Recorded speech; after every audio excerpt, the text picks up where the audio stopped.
Set this to the intro. All right, we are live on YouTube. Hello, everyone. I'm Henry from Techlore. Who are Sorry. you? Sorry, I was distracted by the YouTube live stream. I'm Jonah from Techlore. You may know me from Techlore Talks. Pretty much Yes, the only thing I've been on the channel. right, because you never did our Matrix tutorial. Right. Well, everyone, welcome to Techlore. Today we're going to do a little live stream. We're doing these monthly live streams. These are Q&As, so pretty much whatever questions we get, not all of them, but the ones we can answer and the ones that we have the time to answer, we will get to. As always, we will start with our questions from all of our patrons first, which there's only one this month. So again, if you want to ask us questions, join the Techlore Patreon at patreon.com/Techlore. Those are the ones that we're going to prioritize the highest. Then from there, we have our forum, discuss.techlore.tech, and that is our next place. And there's quite a few questions there. From there, we have actually Susie, who is going to be active as well in the background. She's not in the videos, but she will be looking at live stream comments on YouTube, and she'll be sending it to us through Signal. So once we're done with Patreon questions and once we're done with the forum questions, then we'll go ahead and check Signal, and then we'll ask each other questions from Signal that come from the YouTube live stream. So feel free to leave all your comments in the YouTube live stream, and then Susie will pick out the ones that she feels like are good for us to answer. So that's it. Welcome aboard to the Q&A. And is there anything else that you want to mention before we start? I don't think so. Except my computer's not working again. like we Classic have beta to. problems. Is it a problem No, we need to pause for, or? it's no, it's fine. Okay. All I'll right. just Well. deal with not. Yeah. Well, we're gonna start with our Patreon question, and there's only one. Again, if you want to ask us, this is like the most exclusive community we have. We even have a little patron group chat on Signal. It's really cute. But this comes from Slava, and the question is, what are the privacy respecting options when buying a robo vacuum? I tried searching on Techler forum, but found only one thread with some limited answers. Any information would be helpful. I tried investigating myself a bit, but only found articles about how robo vacuums are abysmal from a privacy standpoint. Do you want to start? Do you want me to start? I haven't looked too much into these. I do know that like a lot of them are cloud connected, especially the expensive ones that like they'll map out your house and then they'll store a map of your house on their cloud servers, I assume, which isn't fantastic for privacy. Um, but as far as like actual options, I haven't looked into that. Right. Do This you know is anything about that? No, and so this is kind of the limitation of the Q&A thing. Like we can't do individual research on every question before we start, but this is one of those Right. areas where we don't like I don't personally know the exact models that are going to be more privacy respecting than the others. It's probably going to look a lot like the current setup with surveillance cameras, like the rings and the nests and things, which is almost all of them are going to be privacy invasive to some extent, unless you set something else or unless you set something up yourself, which I think is going to be a little bit harder with these robo vacuums than just a little doorbell in front of your house. But outside of Absolutely. that, you're going to have to get into the nitty gritty of what's the privacy policy, what are the security and privacy features offered for each service. Like Amazon, for example, I think does offer end-to-end encryption now for their smart doorbells, whereas I don't think some other ones do that. So even though none of them are really privacy respecting, at least there are a few features found within individual services that might make it worth it for you to use. So that's what I would look at. Well, one thing I would say is like these robot vacuums have been around for a bit longer than like the Internet of Things has been around, right? Or has been mainstream. So there's probably also a lot of options that aren't internet connected. Maybe they're worse. I don't know if you've looked into them, but like I know like even 15 years ago you could get a robot vacuum, and that obviously was not internet connected at the time because that wasn't very common. So um, if you can find a good option that doesn't have any internet connectivity at all, that's my usual general advice for any Internet of Things stuff. It's like, does your thing really need to be on the internet? That Right. that would be my question. There is a quick Reddit. I just quickly looked. There is a Reddit thread. Apparently our privacy is still public, which is pretty cringe. But Yeah, they they are. they apparently iRobot and Roborock, according to a user, lets you use Home Assistant for local control without internet access. But I haven't That's verified that. cool. That's just a quick little comment I saw on Reddit. So yeah, hopefully that helps. Or be like me and just get a vacuum cleaner that's not a robo vacuum cleaner. That's always an option too. It's a little more Right. manual, a little more work, but at least you're not like sweeping your floor. So, all right. And if any of you do join Patreon, patreon.com/Techler, and you leave a comment on the thread, I'll go back and periodically check, and we can still prioritize those comments as well. But in the meantime, I'm going to move over to our forum, discuss.techlore.tech. Oh my God, so many Techlore things to say. Yeah. Let me scroll. So the first comment here comes from Mohammed20ZX. So there's 3 questions here, really taking advantage of the question system. Do you want to read these off? Or I guess I already started, so I'll read this one off. But we can Sure. switch off questions from here. Which is the best gaming distros for Linux gamers? This is not a good question for me. Well, I can answer it. Right.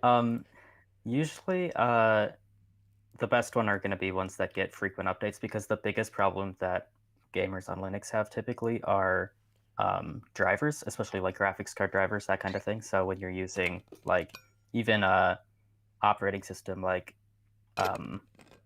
Ubuntu 22.04, which came out last year, that's going to be severely outdated in terms of like the newest driver capabilities out there.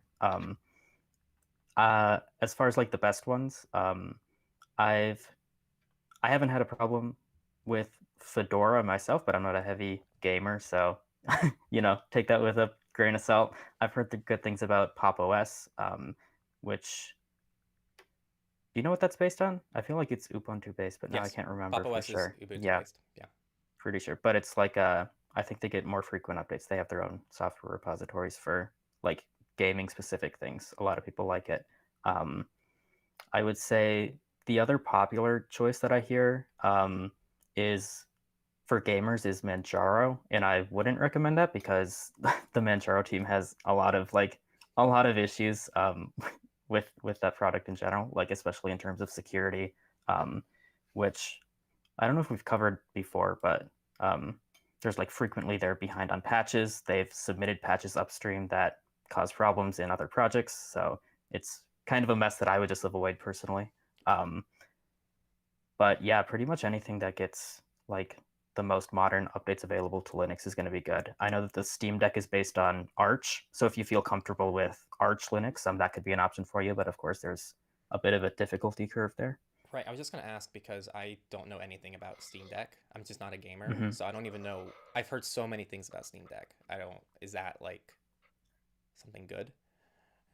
Yeah, it seems to be good. I haven't tried it myself, so I can't tell you like a personal experience, but Okay. it's based on Arch. All of the stuff that makes it work in terms of like getting games to be compatible on Linux are it's part of Steam, so it should run in theory on any Linux distro that has Steam. So you could as far as compatibility goes, there's not going to be a huge difference between distros, but um, since they now have that product, there's definitely been a push to get more games compatible on Linux. So pretty Right. good. That's cool. Um, do you want to ask the second question here? Um, yeah, from Mohammed. Yeah. We doing all 3 of them? Okay, just checking. Yeah. We're gonna What do you start think to switch about off. like channels that post like negative content about Techlore? Yeah. Well, I mean, it's kind of like expected when we're this big. There's a lot of haters. Right. Especially in the privacy community. Like the privacy community is just filled with kind of like nonsense, a lot of it. And that not all of it, but a lot. Like I just see a lot of nonsense, and like I don't know, like every creator has to deal with hater content, so us as well. I just published a blog post yesterday that kind of talks about like how we've made mistakes in the past and how we're going to keep making mistakes in the future because of the way that we do things. And even if we didn't do things the way we do things, there's always going to be that problem where like content becomes outdated, no one's perfect, people are always going to make mistakes. I feel like we've been pretty fair about things. I feel like we have all like we've done everything we can. Like we unlist old content that's like damaging. We leave it public in an archive so you can still watch it. We publish like everything through like public protocols, including a change log of all these changes that we make to our content. We also publish everything open source when we can. Like I don't know what else we could do. So if you don't like it, then screw off. If you like it, then welcome. I don't really know what else to say. Like that's really it. Yeah. Yeah. I mean, from my point of view, like especially even with haters that we get on privacy guides, for example, it's just I can't pay attention to that. Like Right. there's so many people who just want to chat on the internet, like, and I can't uh, keep up with And everything that they're saying about me all the time. and what I don't understand is some of these people literally have no lives. Like they dedicate their entire life to just like hating, and it's like, what if you just like, if you have a disagreement with how things are done, do it yourself. Like do it Hmm. yourself and do it your own way. If you don't like how we talk about things or how we communicate things or what we recommend, then make your own thing with your own recommendations and why you think you're right. That's a much better use of time and it's much better for the world. But I don't know. Like if I hate privacy guides, instead of I don't understand this. I'm not going to go online and be like, I hate privacyguides.org. Look at me. I'm going to be like, okay, I don't like this, so I'm going to create, I don't know, privacy tutorials. And here's Right. why I am doing this my way. Here's why I don't agree with the things that other people are doing. It's just so simple. I don't know like why people don't see this as a problem, but whatever. Um yeah. And then the third question here is, what do you think about adding the Arabic language to the forum? That's a good one for you because you manage the forum, so you can probably talk about the uh, issues with that. there are. I'd have to look at the form. There are a lot of languages, like as far as the interface goes, but I don't think we're interested in like having an Arabic language section at the moment because it's I mean, the majority of like Techler's audience is from English speaking countries, and it's also like if we don't have like a huge Arabic audience that can be also like moderating that section of the community, it would be really difficult to add an additional language to keep track of for us. So I don't personally see it changing anytime soon. Although, but as far as I know, the forum interface, I can't find this setting now. I was going to look. It should change based on your browser language. I don't know. I'll have to look into that. If it doesn't do that, maybe we can figure that out. But Right. I think the other thing too, and I know it's not ideal, but honestly, like so many browsers now support such powerful translations that it does right. take, because it's not easy to support other languages. If every website you access has to support multiple languages, it's a lot of overhead and it's a lot of time and it's a lot of work to do that. And browser Hmm. tools to make this automated are becoming better and better. So there's also the question of, especially now with AI, if this continues to improve, is it worth our time and energy to start working on this now? But it's always something on the back of our mind, even for like non-forum projects, like Go Incognito is one that we've commonly requested. Um, at minimum subtitles and other things in different languages, but Hmm. it's a very difficult thing to do, especially with subtitles. But Google worked on that thing that we tested out. Remember that? Where it was like a Yeah. closed alpha service, and we did translate one of our videos. And pretty much all you do is you submit a video to Google. They have this AI thing, and this is all through like YouTube. It's like for us, it's not any more privacy invasive because we publish public content. We already have a YouTube channel, so we just publish it to this service. They pretty much automatically created a transcript. They translated the transcript into Portuguese, and then they re-uploaded the video with an automatic voiceover in Portuguese to line up with the timestamps. Super cool. So I think down the road we're going to see a lot of this just become automatic, even for complicated things like video content, which is really exciting. Yeah, Super cool. yeah. Before we move on to more questions in this thread, there was another thread posted to the lounge on the forum just for like forum regulars and patrons. Yes, We thank were you. going to do a Q&A on an episode of Techler Talks, but we decided to combine it all here. So there's some questions there that might be interesting, so I'm going to pick some. I'll try to get Leprous to on them the quick. forum asks, can I get a job at Techlore? Do Here, you have any thoughts about that? I mean, given you supplied no information and we probably can't afford one more person right now, that's very unlikely. Yeah. Um, Let me see. I'm trying to find that thread. It's in the lounge. It's in the lounge. Where do I access the lounge? Here it is, lounge. Okay. Um, here, okay. I finally have this up. so people in the live stream can follow along. Okay, can I get a job at Techler? Yeah, no, not without not we can't like afford it right now, so that's like the first problem. And the second problem is I don't know anything about you. That's not the first time you've asked that question either, so I don't know how serious you are. But also, like, what do you want to do? Because, like, you know what we really need help with? We need help with, like, the most annoying crap possible that no one wants to do for a living. So, like, for example, for surveillance support, this is something Nate and I have been talking about, because we get lots of people who, like, go, hey, how can we help out surveillance support? We'll even volunteer and do it for free. And it's like, this is awesome. Like, thank you all so much. And then we are like, we need help with, like, notes. Like, throughout the week, we need, like, people to, like, take notes on stories, and then we just don't hear back. Because it's like, I think people want to help with, like, the fun stuff, but, like, really it's the annoying behind the scenes stuff that really is, like, time consuming for us. But Right. A couple people in YouTube chat are saying you're quieter than me. okay, I'll boost So, mine. All right, I boosted mine a few decibels, so okay. y'all Hopefully can, it's yeah, better. yeah, y'all can just let me know if that's better. Jonah's just known to yell on the mic because he's so loud and Yeah, obnoxious. So I've really. that's really what's going on here. Um, the next question is also from Mohammed, and he asked, "What is your recommended Debian, Ubuntu, Fedora, and Arch-based distros for new Linux users?" I guess it's like every Linux based pretty much. Right. Yeah, people saying the volume's better. Did you Cool. want to tackle this question? Um, We already kind of covered yeah, we Linux already covered. distros. I mean, I'd say like Fedora. I'm a huge fan of Fedora. I know you are too. A lot of us back here are fans of Fedora. And I think it's not necessarily branded as a beginner distro, but I think it's as the closest thing to being a beginner distro without being labeled a beginner distro. It's fairly easy to use, I think. And then there's also like Pop! OS, which I know Jonah already talked about. And I'm personally just a fan of Pop! OS and Fedora. And then there's other things like I know there's Elementary OS, to be honest, which I really like the interface and I like some of the things they're doing over there. But it has, I don't know. I'd say just try them all Yeah. out.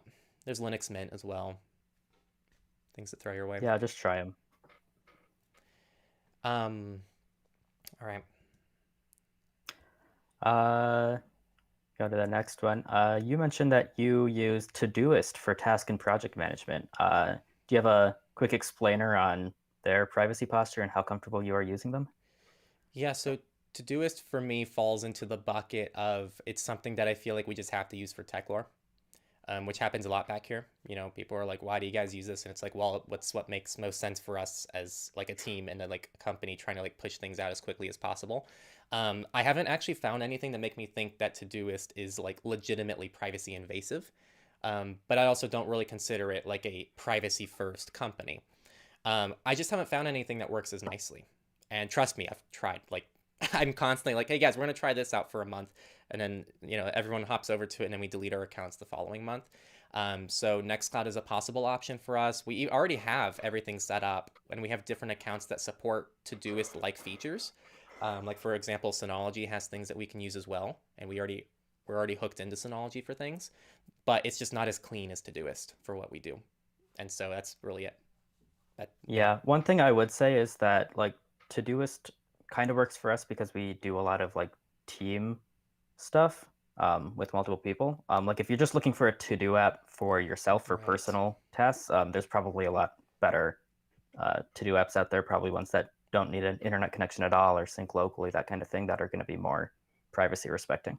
100%. Also, just so people know, I stumbled on this probably way later than I should have. On Linux, there's an open source Todoist client where like you literally log in with your Todoist account and you have like an open source Todoist client.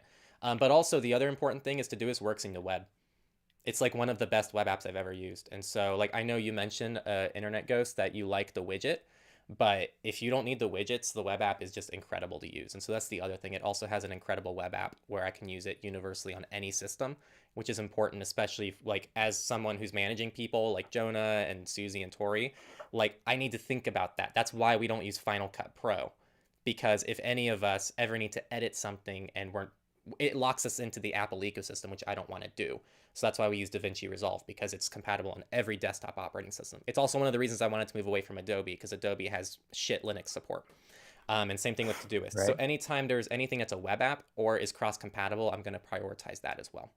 So that's another layer to this. It's super nice to be able to just like switch operating systems whenever you want. Right, right. And this is like the same philosophy for like Techler feeds as well. And like which is what I set up. Like the idea is we post to Twitter, we post to all these things, but you're getting a universal experience. So even you people who are watching this, like my goal is to make sure like no matter what browser, no matter what OS you're on, you're going to get the same experience. It's also the reason why we upload to like Odyssey and PeerTube as well, so that like for whatever reason, if you can't access YouTube, because there are some countries where you can't access YouTube, or maybe you're even like on your school's Wi-Fi network and you can't access things there, you can still access things. So yeah, just things for people to think about. The little things back here that have to be considered. Next question is from Jonah. Quick update for you all. Henry, That's not a question. I'm just messing with you. Come on. No, it's funny because just about you being wishy-washy about your. Yeah, I was being pretty wishy-washy. Do? I mean, like there's a little miscommunication. More so, I just changed my mind on something, and that's why we have this like extra prioritized thread now. Right. In the future, we'll probably just have one thread, and there's a regular badge, and so we'll just look through the regulars first. Perhaps. Right, we can look through that. Yeah, it makes more sense. All right, well, I'll read the next question. It's also from Internet Ghost. There's been a ton of Techlore content recently. What is behind this big push, and should we expect a similar cadence going forward? I'll probably start that one. That's a really good question for you. Yeah, well, first, it is summer, so a lot of the things that I do that are tied to the school year, that's done, so now I have a lot more time on my hands. So there's also been some other personal updates in my life where I have some more free time, so I'm able to work on things a little bit more now back here. More importantly, work goes through phases in terms of like my passion for things and also my passion for other things. I do other things in my life, and sometimes I'm prioritizing those things more than other things. And so this summer has been more of a like, okay, I really want to prioritize Techlore and kind of keep things a little bit more engaged this summer, because I feel like I've been very just on autopilot for Techlore for a while now, like well over a year. And so I really want to get back and see what happens if like for a whole summer, I really double down and I really just prioritize work for a while. So I'm excited for this. And I think my version of autopilot is still a lot of work, but this is like, that extra 20% that I think can really make a big difference for things on YouTube. Yeah. Yeah, I don't know if you want to share anything that you're like planning for the summer, but like just chatting with you about all your future plans are super exciting. Like I'm super excited for Techlore personally. Yeah, so I can tell you've been more involved. I wake up in the morning and I check GitHub and it's like, Jonah pushed an update to the GitHub site. You didn't even ask me. You didn't clear it through me. And I'm like, okay, let's like check in with, but I'm like, no, everything you do is like perfect and golden. So like, I see your excitement, which is exciting for me as well. You don't normally screw up. You make good calls. This is kind of related to the next question, but you mentioned that like you had a lot of stuff tied to the school year. And some people watching might know, if they know about me, that I work at a middle school. So I have a lot of stuff tied to the school year too. So there's also a lot of free time on my end now that that is over. Did you want to, have you shared like what kind of stuff you're working on? I guess is the next question, which is like, what are you studying in college? Because you're in college right now. And is that going to impact Techlore at all? Well, why don't you start with your stuff? I mean, if you want to talk about that first, and then I can... I mean, it's mostly just that I work at a middle school IT. So that's a 10-month position. So I have like 2 months off for break, which is super nice, of course. And I'm going to be focused a lot on like getting back into things here, because I've been kind of like, especially on the privacy guides unrelated to Techlore even, I've been kind of taking a step back, but now there's a lot of content I want to get done. I have that YouTube channel, of course, so I'm probably going to be working on that this summer. And then Techlore stuff. Lots of exciting stuff at Techlore. I'm really excited about it. I'm kind of jealous you can diversify things so much between different projects. Because sometimes, like, I love what I do at Techlore, but sometimes it'd be nice to, like, dabble in something else for a while, which is part of why I started my own personal channel, too. I definitely took a page from your book, because now, like, I can just make content about, like, why I no longer play Kingdom Hearts. And... like I can make content about like how I'm gonna make so I just got rid of my couch. And people who like followed my personal YouTube channel would know why I did it, and it's because I read a good book and like I had some good takeaways from that book. And so now I'm gonna make content talking about my couchless life. 2 days in, 1 week in, 1 month in. Exciting stuff, huh? Right. Probably not the kind of thing that I should post to Techlore, which is Right. my only outlet previously for things. Yeah, it is. It is nice to be able to post about like just anything you want. It's definitely a lot of work keeping up all of these different channels, but Oh, it's you know. insane. I sent you screenshots. So now there's like 5 channels on YouTube, and it's just you like there's like a million accounts to manage on the business side of things, but just YouTube now. It's like Techler, Techler Clips, Surveillance Support, my personal channel, and I don't have to do anything yet with it, but there is Surveillance Clips as well, which is like there and just staring at me in the face, and I'm going, oh, once that's done, that's gonna be one more thing I need to manage. So I'm like looking at it like, oh no.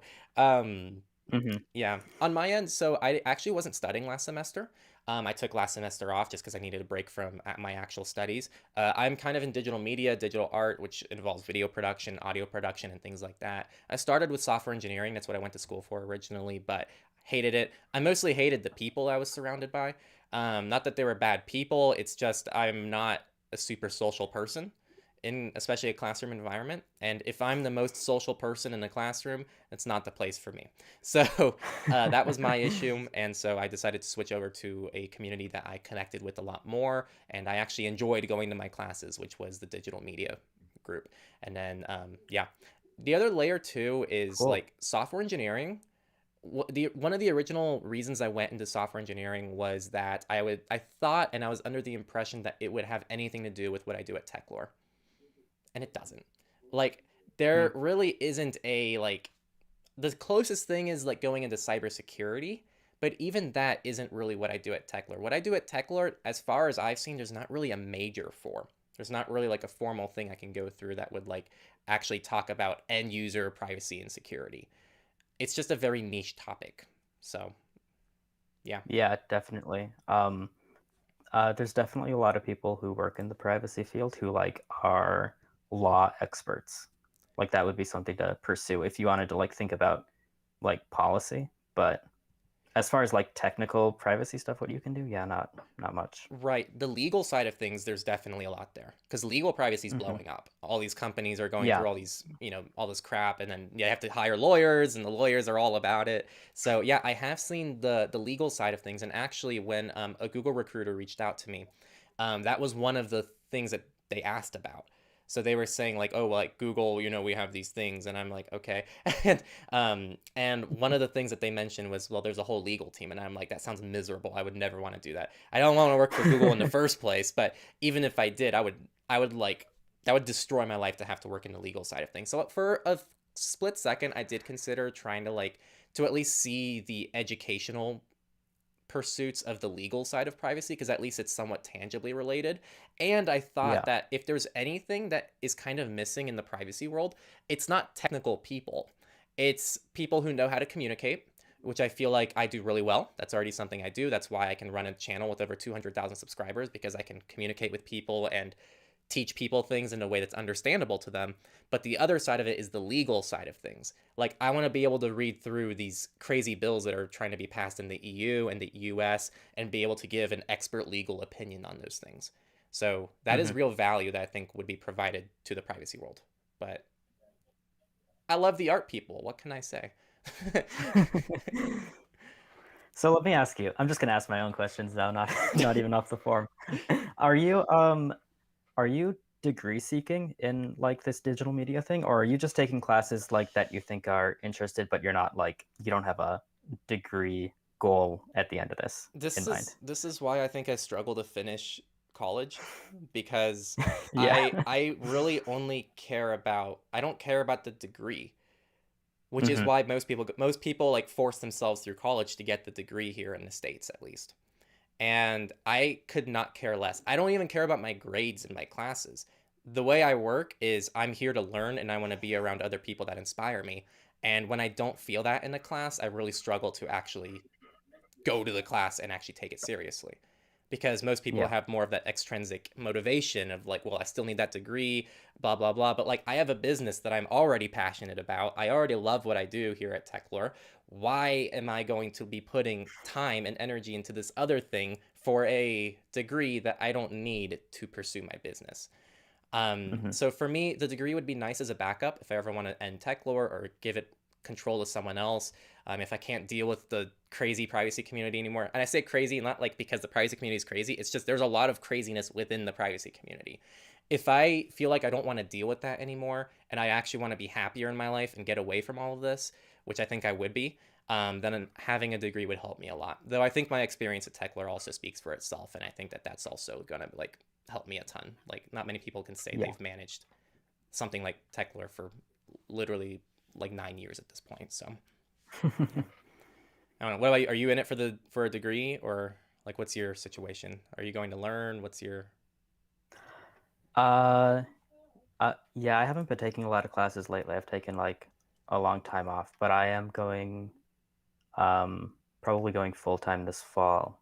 Um, Back to school after a gap, and I will probably get a degree in something. We'll see. We'll see. yeah? um Well, let's go back to the normal stream. So I'm back in the normal thread. So kind of going Yep. back on topic with privacy and security stuff. This is a question from I'm not even gonna try to say it. Halurul. This is their first time they've posted in the forum. So welcome to the forum. Discuss.techlore.tech. They ask, are you happy with the current state and development of Techlore? I'll just take that. Oh,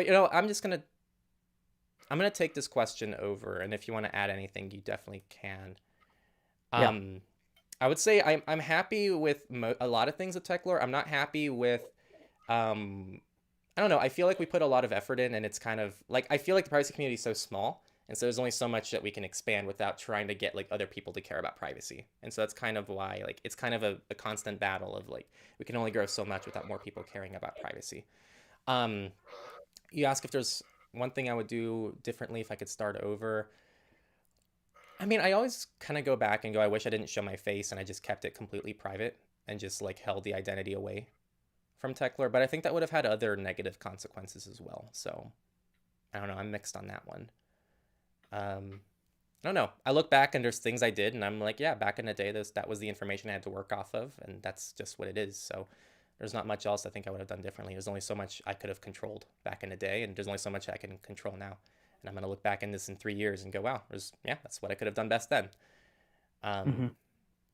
yeah. What is the most important improvement you would like to bring to this community if you had no restrictions? Probably like create more things like software, but that's way out of scope for what I want to do, and it's way too hard to manage. Developing software is no easy feat. So, Yeah. any thoughts you have there? No, I think we can move on to the next question. Okay. Yeah, let's go through these This is questions a little from, quicker.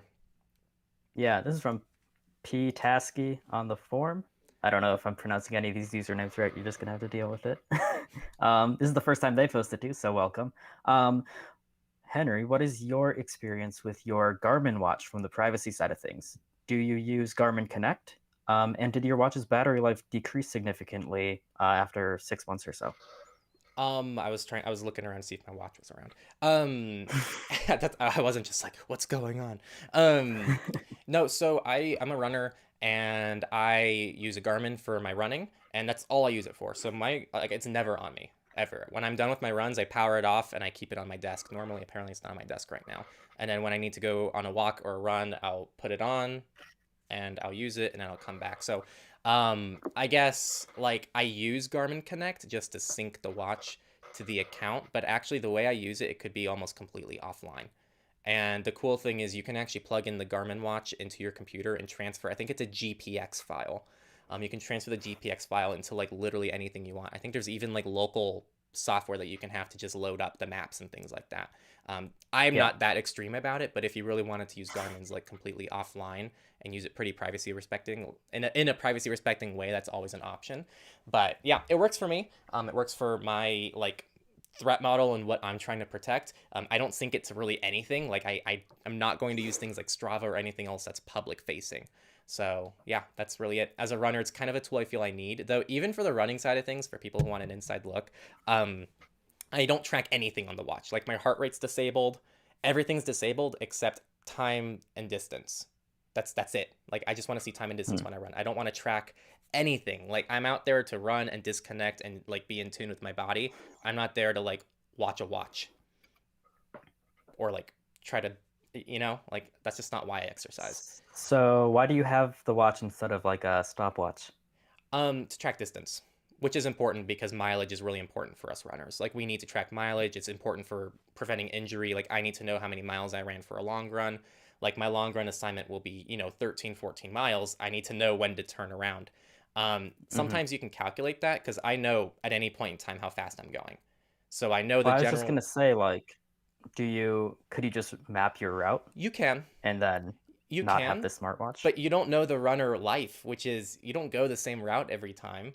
Oh, And you just want to run wherever you I want. just run Okay. a run wherever I go, man. So like, yeah, I don't want to like I can map things out, and I do that sometimes actually. So sometimes I'll have what I call disconnected runs, where I Hmm. just don't bring my watch with me at all. Even though my watch is already almost nothing, I still like to just have a run, which is like just go run anywhere, do what you want. On those, if they have to be mapped out beforehand, I will map it out. So at least I do that. But normally I map it out after I'm done. So normally I'll remember where I went, and then I go online afterwards and I'll track the distance of how far I went. But yeah. Um, Next question from Mysterio ABC. Assume that I'm using old Android version 8.1 to be specific in a Motorola mid-range device. I don't plan to root it or unlock it. I don't have Lineage OS support or Divest OS, so what are the best ways to make it privacy friendly while using stock like Android? I already switched to most FOSS apps and uninstalled most of Google's applications with Universal Android debloater. I'm also using separate profiles for banking apps and apps with trackers, but I can't remove Play services. Do you have suggestions for this person, Jonah? Um, I was just looking up the end of life date for Android 8.1. And I'm I'm kind of I I don't like this advice because it's really annoying to have to like buy things to be better. But like Mm, seriously, in 2023, if a device that you're using is connected to the internet, you can't be doing that without getting security patches anymore. That's just not like it's a big problem, like especially now. Um, so I'd probably look into upgrade options to be honest. I don't know. Maybe you have other advice, but like I think support for Android 8.1 ended like 2 years ago or something almost from what I'm looking at. Like that is a long time. There's been a lot of like Android security patches that have been released since then. There's been like exploits in the wild. Um, it's not something that is like safe to continue using on the internet, is what I would say. right. And in addition to that, which is it sucks, especially for someone like me, because I want to maximize the life of my devices. But yeah, Yeah, like you said, like if you're not getting security patches anymore, like it should not be a sensitive device. Like you really need to take that into consideration. But yeah. And by sensitive, it's like anything. Like if you log into anything, like that could be compromised. It's like using a Windows 7 or a Windows Vista or God forbid, Windows XP nowadays. Like, right, it's not a thing you should be doing if you're responsible with your data, right. unfortunately. And I guess the only thing I'll add is, this tying this question into just more universal questions. A lot of people ask us this, like, well, I'm stuck on this phone. I do get security updates, but it's still is Google Play services. What can I do? We do have an Android Hmm. privacy and security guide on Techlore. So if you just type in Android privacy and security guide, we do have a video there. It touches on custom ROMs, but it's applicable to any phone. And that's about the most you can do on these devices. And it sounds like you've already done most of that there on your end based Yeah. on what you shared in that question. But again, you got to get some security updates. That's pretty important. Um, Do we want to do all of these questions? Let me see. Yeah, 'cause we can't be answering like six questions from the same person. Right. I'm just gonna see. There's nothing here I want to ask you. Or do we just want to come back? We Okay. can come back later if we can, but I think we're gonna have a lot of more questions. Yeah. Let me look here. So we have Lion Beast. I think you mentioned that you progress. What would you recommend? All right, this is a question. I'll start with you from Lion Beast. I think you mentioned before that you like PWAs. Would you recommend us use PWAs wherever possible and altogether avoid native mobile clients? For instance, use the Mastodon Progressive Web App over its official app or IceCube. Um, it really uh, there's pros and cons to both approaches, and like especially on mobile, support for PWAs gets better and better every year. So they become more like native apps in terms of like functionality. So if you can get away with like a PWA for an app that you use a lot, I would definitely try it out. But for stuff like end-to-end encrypted apps or for apps that just don't have like a good mobile web interface, like I don't think there's a problem with using native apps either. Like the security model on mobile operating systems is like protects you from apps that are running on your device, right? And prevents them from like infecting other apps or like collecting data from your phone that you don't know about, that kind of thing. So it's not like a it's not a must-have, but like from a convenience perspective, I think you probably agree that like a lot of mobile web interfaces are cleaner than like the app experience. And obviously, you can use stuff like extensions, so you could have like ad blockers in them, that kind of thing. So they can be nicer, um, but I don't know if I would generally like recommend you always use them over an app myself. But I don't know. What do you think? Right. The reason why I like to suggest them is they generally give users a lot more control. And there's typically a lot of privacy benefits. So, for example, um, using Facebook in a web app on your phone versus installing the Facebook app means Facebook already gets a lot less access to a numerous points of data already. But Mm-hmm. also, if you use it in your web browser, it's likely that your web browser already has privacy protections and security protections in place as well.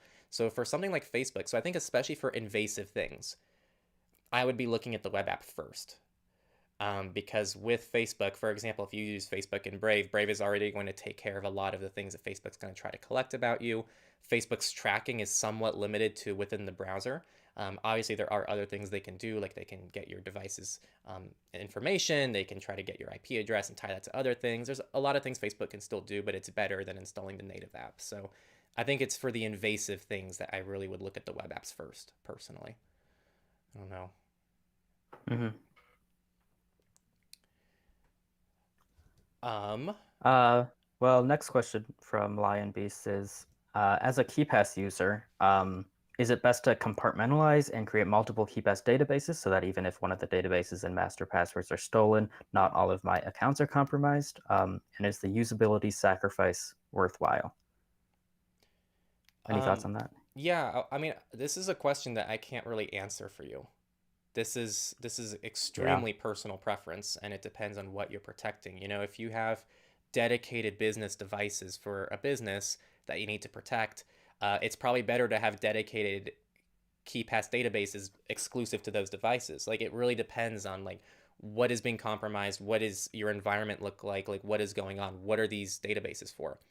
If your situation is, oh, I just want my social media accounts to be in a different database just because I want to compartmentalize more, then you're not Hmm. gaining much from that, I would say. So if you're just compartmentalizing for the sake of compartmentalizing, then it becomes more questionable. But I don't know. It really depends on you. And you're asking, is the usability sacrifice worthwhile? I can't answer that for you. That's something you have to answer yourself. Well, when it comes to that, you use KeyPass more than me, so probably. So Hmm. you could, um, do you what's the support like for multiple vaults in most like apps? Is there like seamless support to have multiple open at once, or is it like a pain to switch between them? That would be the Um, biggest question for on me, I think. desktop, so it depends on the client, obviously. Right. And KeyPass XC and Strongbox, they both do this pretty well, where you can have like two databases open at the same time, and you can even copy and paste entries between databases. So it's actually pretty well integrated in these clients. It's really nice. With that said, I think the big thing is needing to like, if you need to find ways to synchronize your KeyPass client, you now need to find two databases to sync. You now need to manage two Right. of them. You now need to make sure like it's not much, but it's twice the storage. Like everything is twice the amount of work. And so it's the little things, they can add up. And the nice thing though is that it gives you a little bit more control. So for example, you can have one database that maybe just stays unlocked the whole day, that doesn't auto time out, whereas the other one is much more sensitive, and a minute after you leave the window, it locks out automatically. So there are those benefits that come along with having multiple databases as well. But whether or not it's a sacrifice that's worthwhile for you is something that you have to decide on. Yeah, some of that was exactly what I was about to bring up. I was just going to say, like, if you're concerned about your database being stolen, like, what's the situation where one of them is but the other one isn't? Because most likely you're syncing them in the same place.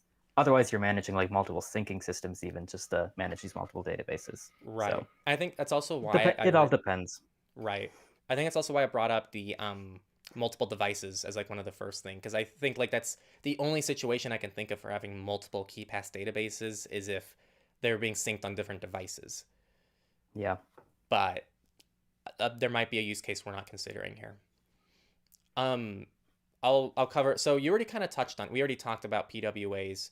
I don't know if you want to dive more into that, but you quickly mentioned why you might not want to use end-to-end encrypted web apps. Is there a reason why you said that? And this kind of ties into Lucas's question here, which is, are you aware of the security downsides for PWAs? Yeah. Well, I haven't looked at his reply that he linked, so I don't know exactly what he's referring to. I can look at that later. But as far as like end-to-end encryption goes, the main thing with web apps in general is that with end-to-end encryption, all of the encryption is happening locally on your client, right? So like in Signal, for example, all of your keys are stored in the Signal app, and the Signal app does all the encryption, so nothing's happening on Signal servers and they can't decrypt it. With web apps, the only way to run that client-side code is with JavaScript, and that's delivered from the server every single time you visit the website. So in theory, the theory is that a malicious server, like if ProtonMail, not that they would do this, but if they decided to hack you for some reason, they could send you malicious JavaScript that when you logged into your account, it decrypted your messages and sent it to them or something like that. Whereas like with Signal or like native apps on your computer, usually you know when they're getting updates, and it's harder to like individually target an update to a native app in theory. So that's the main thing, I would say. It depends on your threat model, but you know. Right.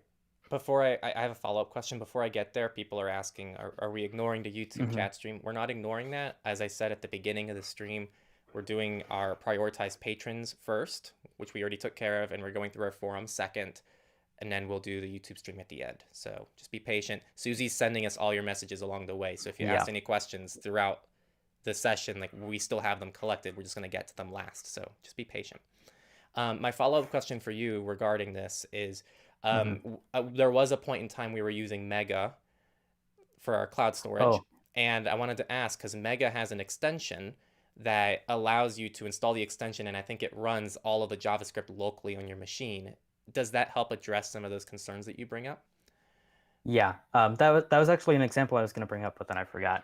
So thank you for reminding me. That is the reason that extension exists, and it is a decent workaround. It depends on how the extension is made, but like since the extension comes from a single source, it'd be impossible to like target a specific person with a malicious extension update. So there is definitely an advantage there. I do wish that more services would kind of adopt that. Like it would be cool if there was a Proton extension that ran all the encryption code in the browser extension instead of like just in JavaScript from the site. But I don't know. I don't know why people other than Mega aren't working on that, to be honest. Yeah, it's really nifty. That's how I exclusively used Mega when we were using it, was through the extension, because it's more secure than not using the extension. So it's cool stuff. I think the next one's yours. If you want to pick out the next one. Yeah. Lucas had another question, which is, did you want to do that? Oh no, I was. Can we expect to have live streams? Okay. Are you going to be live streaming on other platforms, or only on YouTube in the future? Right now, only planning YouTube, mainly because, I mean, what's the activity level? Like, we already, like, our live streams on YouTube might get less than 100 people live anyway. And on PeerTube, we might get a few people. I'm talking like three, four. And so it's a lot also harder to manage. So like we were scrambling last minute, just trying to get our windows open and just trying to connect everything. So incorporating one more thing to live stream would be a little bit difficult. So we're just trying to make things as simple as Yeah, possible. I'd rather live stream consistently once a month and keep it easy than try to like complicate things and get overwhelmed.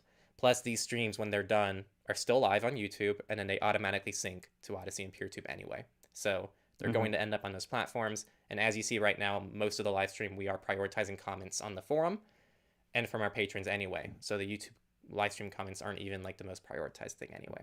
But so that's what I'll say.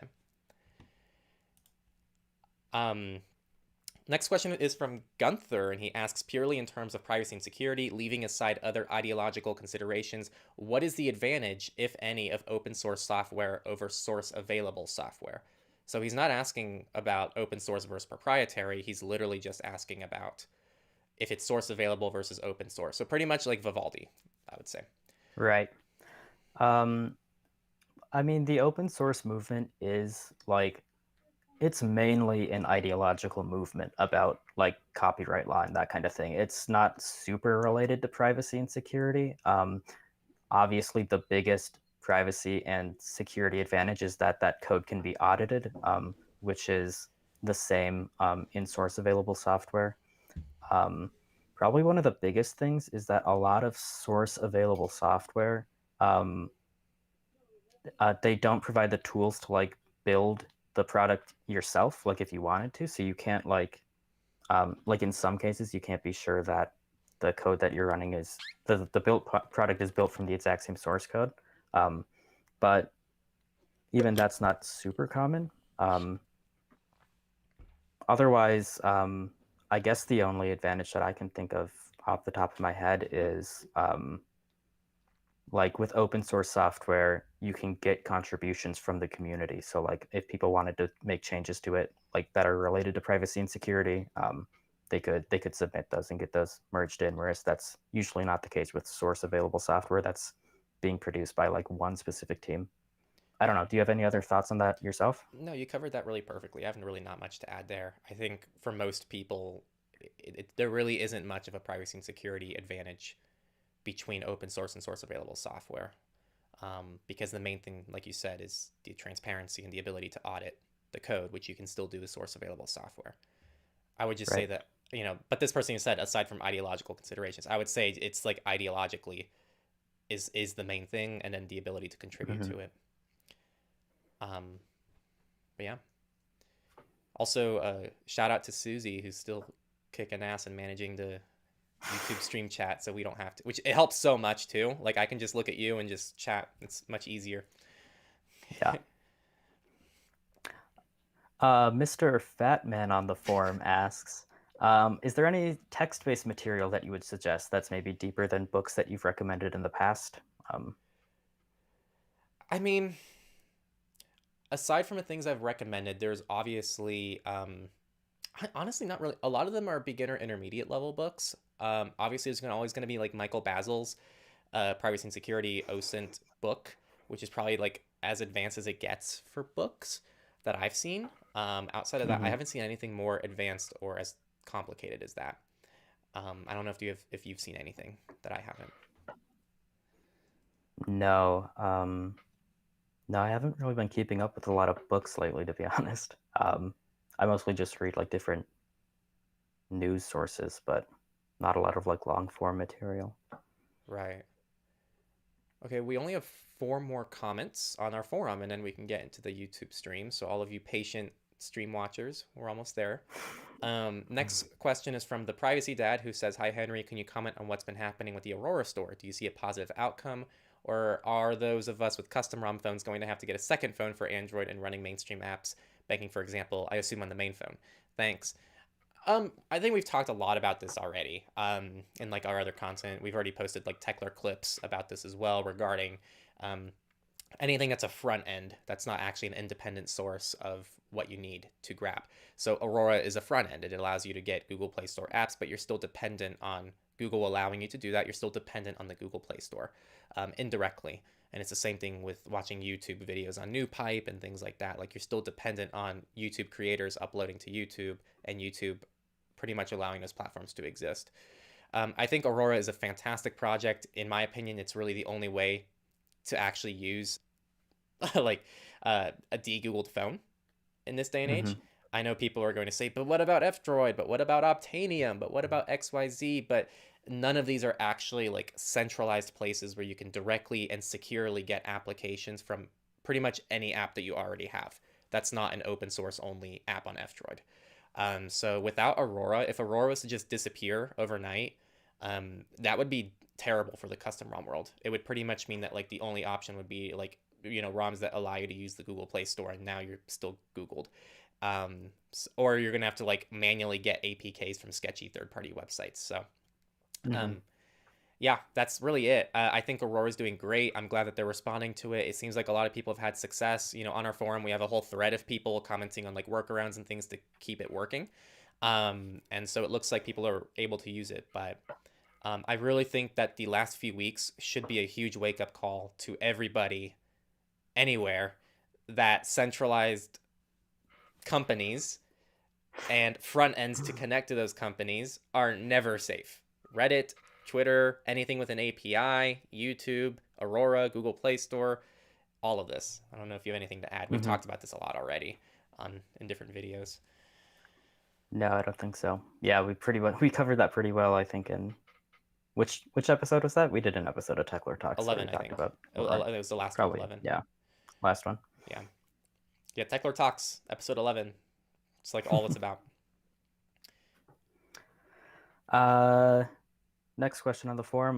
What do you think about Cozy Cloud? I'll just say I just looked at this while you were doing the last question to kind of quickly look at it because I haven't heard of Cozy I haven't Cloud heard of it myself. either. Yeah. Yeah, okay, that's what I was wondering.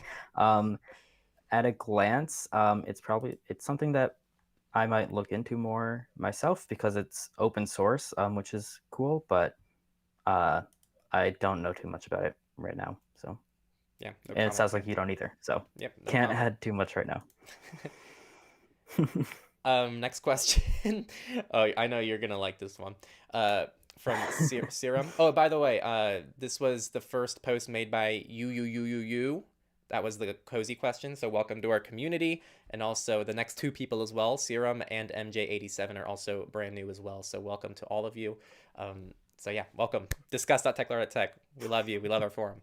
Yes. Serum. How does Odyssey work? It's like a container of torrent files that anyone watching is also seeding, because I've never noticed an upload traffic when I watch Odyssey videos. Also, how much is it centralized, and how reliant are we on the company behind it? Thanks. Um, yeah, I thought they were talking about PeerTube for a sec, but you can probably Oh talk yeah, about that'd this. be a completely different story. Right. The the answer, as far as I can tell about Odyssey, is that it's almost completely centralized on Odyssey. It's built on a blockchain protocol called LBRY library, which might have some decentralized aspects if you download the library client on your device itself. But like if you're just using Odyssey, it's pretty much it's virtually no different from any centralized service, to be honest, in Right. terms of like everything they can control. And there's no peer-to-peer aspect whatsoever. So there's not like you wouldn't see upload like you might on PeerTube, for example. So that makes sense. I would say, as far as I can tell, like the hosting and everything is completely run on Odyssey's end. So like that service is completely reliant um, on Odyssey existing. I don't think uh, there's no really like decentralized backing to those videos as far as I know. Right. Maybe you can add more. It reminds me of Blue Sky right now, which is it does a good job of like trying to advertise and brand itself as something that's decentralized and unable to be taken down. But in Yeah. actuality, and like when we actually get down to it, it's still pretty much a centralized service that hasn't actually been designed in a way to properly be decentralized. It's not like PeerTube where you can't take down PeerTube, and it's not even like anyone can host their own PeerTube instance. I'm sure there's a way to do it on Odyssey, but it's just not realistically how anyone interacts with Odyssey. Yeah, the Blue Sky comparison is interesting. Odyssey kind of took the opposite approach of Blue Sky here, where like they were built on a decentralized platform, um, and now like over time they've pretty much shifted to um, becoming a centralized platform that's just Odyssey, and they're getting rid of library as much as possible, as far as I can tell. I think that's probably related to the like SEC. I don't know if it was a lawsuit or a ruling against Odyssey, but something has limited like that particular coin from operating in the United States at all. And so I think at a certain point, Odyssey split off to become its own company from Library, so it's already legally separate. And I think that they're probably trying to ditch um, Library as much as possible, as far as I can tell. So Okay. Which it makes doesn't seem like sense. they have a decentralized vision like Blue Sky does. Right. And also, this ties in, it makes sense because Odyssey recently rolled out kind of like Patreon, but within Odyssey. And as far as I know, maybe I'm wrong here, but it's like it goes through your bank account. Yeah, Because originally I was yeah, like, okay, I don't want to receive more library tokens that I literally can do nothing with. They're like, oh, you can send them to these two US crypto exchanges that are like super sketchy and are run by these really sketchy companies. I'm not going to give my information to these companies. So I'm just stuck with library tokens. The Linux experiment, people, I don't know if people saw this, but the Linux experiment ditched Odyssey. Good for him. I'm glad he did it. He did what he thought is right. It's his channel. He can do whatever he wants with it.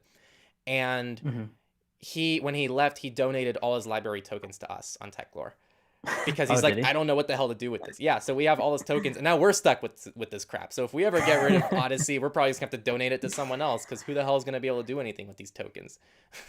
Yeah, and they're really like, I was messing with Odyssey like a month ago, and as far as I can tell, like tokens, I'm not even sure they have an actual impact on like community rankings anymore, as far as I can tell. And I think they're really with like the Patreon type bank account thing that you mentioned. I think they're really trying to ditch library as much as possible. That's kind of the reason why I think that they're moving away from that. So um, yeah, Yeah, it doesn't seem like there's a decentralized future there. I think they're just going to end up being another video platform. yeah, interesting theory. We'll see what happens. Mm-hmm. The craziest, okay, we can talk about Odyssey. Hold on a second. I just remembered this about Odyssey. The craziest thing about it to me is that it also has ads. Like, That's true. You know what? That's a good point because I hear all the time. It's like, why don't like? By the way, we do post to Odyssey, but we still get people who don't know we're on Odyssey, and they're like, "Oh, why don't you guys post to Odyssey? It's better than YouTube." And I'm like, "But how?" Because last I checked, it still doesn't it? I'm gonna check this out right now. Doesn't it still what? use Google Analytics on their site? It did at some point, and they run advertisements, and it's not really a privacy respecting service. Like, Yeah. it's not the demographic. It's just because it's not Google that I think people assume hmm that it's not privacy respecting. Let me pull this up in uBlock Origin here. Yeah. I would not like rely on Odyssey. It kind of ties into what we were saying earlier about centralized projects in general. We've had Twitter having problems, we've had Reddit having problems. At this point, you can't trust these centralized platforms to have like what's best for you in mind. So, And that's why we published to PeerTube. Because PeerTube right. we actually control and we host, and if YouTube and Odyssey decided to shut us down, which they can do, like Odyssey, that's Yep. possible to do. You can't do that on PeerTube. hmm So, um, for whatever reason, I'm struggling to even load Odyssey right now in my system. So I guess we'll have to look into that later. So don't actually like Cool. at me if it turns out there aren't invasive analytics on Odyssey's website. I was not able to fact check right now. But all right, last question. You want to take it? Yeah. MJ87S. Hi, longtime watcher and surveillance report lover. How do I do threat assessments on situations that haven't happened yet? For example, if a country I live in goes into a civil war, how can I create a threat assessment for living with tech in a time like that? I've never created threat assessments before. That's a tough one. Um, I'll start by saying a mistake I've made in the past is I never was properly looking far enough ahead for Techlore and the threats I would have to deal with at Techlore down the road. Mm-hmm. And actually, that was eventually what inspired me to start looking more into like very ultra high security things. Not because I think that there are things that I need to be looking at right now, but I think in 5 years, again, like we work with like clients, and some of these clients are public figures for companies, and like these are people who are like high up, and we're currently like trying to talk with a member of parliament in the EU who is part of the Pirate Party to get an interview for him. I just interviewed the Vivaldi CEO. These are like high up people. And so if I'm constantly interacting with high up people, and if this continues to happen for the next 5 years, I really need to make sure that what I'm doing is not just safe for myself, but people I'm going to be interacting with.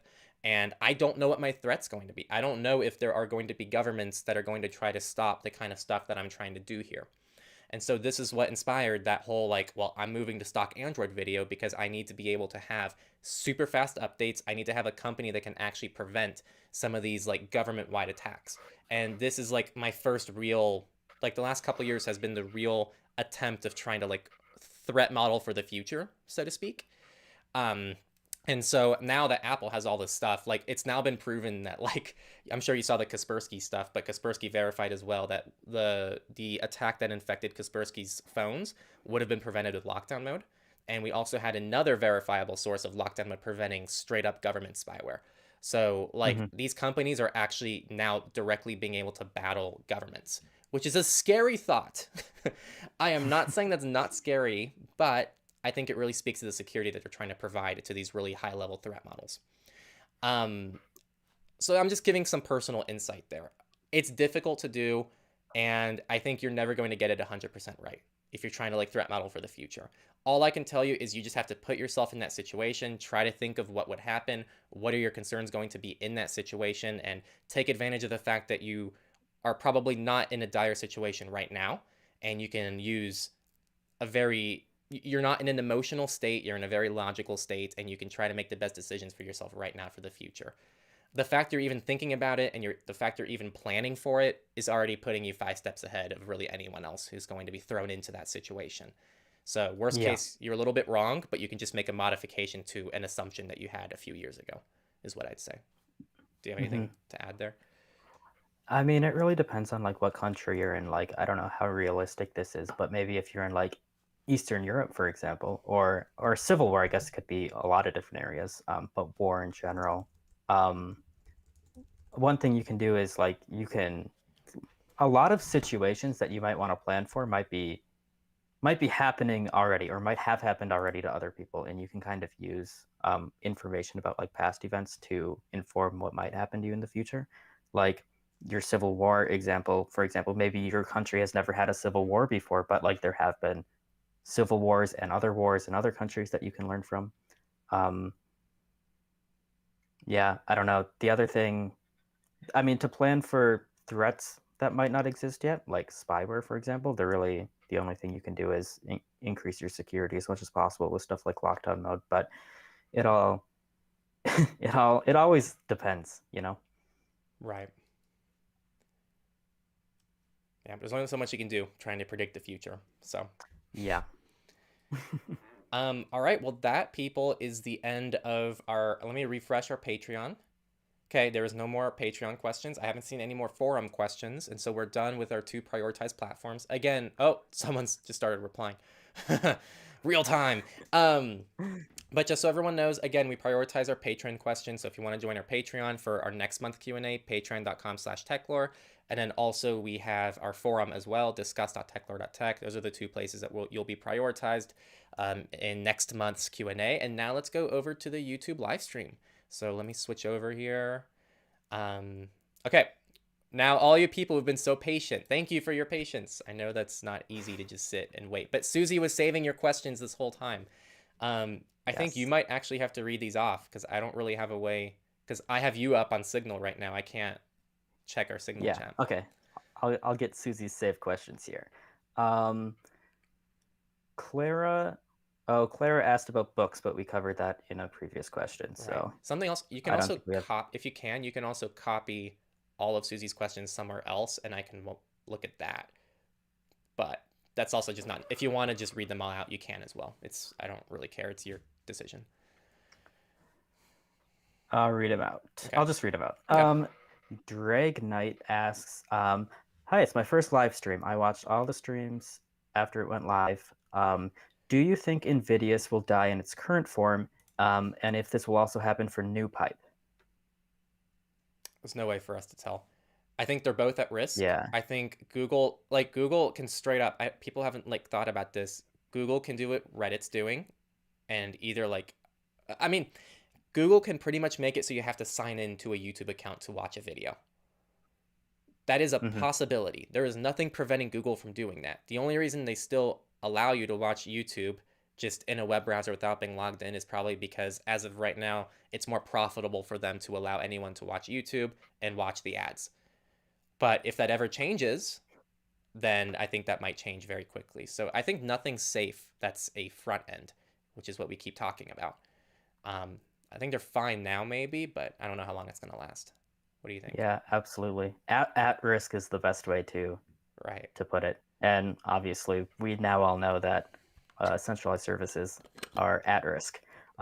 Drake Knight also said, "By the way, I started running and I feel good." So, Yes, if you're a new runner and it doesn't feel good, slow down. And if that means walking, then that's great. Like running, like, okay, I tell people, even elite runners, beginner runners, intermediate runners, me, everyone, like 80% of your running, easy. 20% go hard. Go as hard as you want. Not like extreme, but like go hard. 80% of your running should just be easy and chill. Like when I finish my runs, I'm just like, okay, that was great. Let me like move on with my day. And if that's too hard, then you gotta walk. You'll get there. We got to, you yeah. know what? Sorry, we got a super chat. Let me prioritize that. Okay.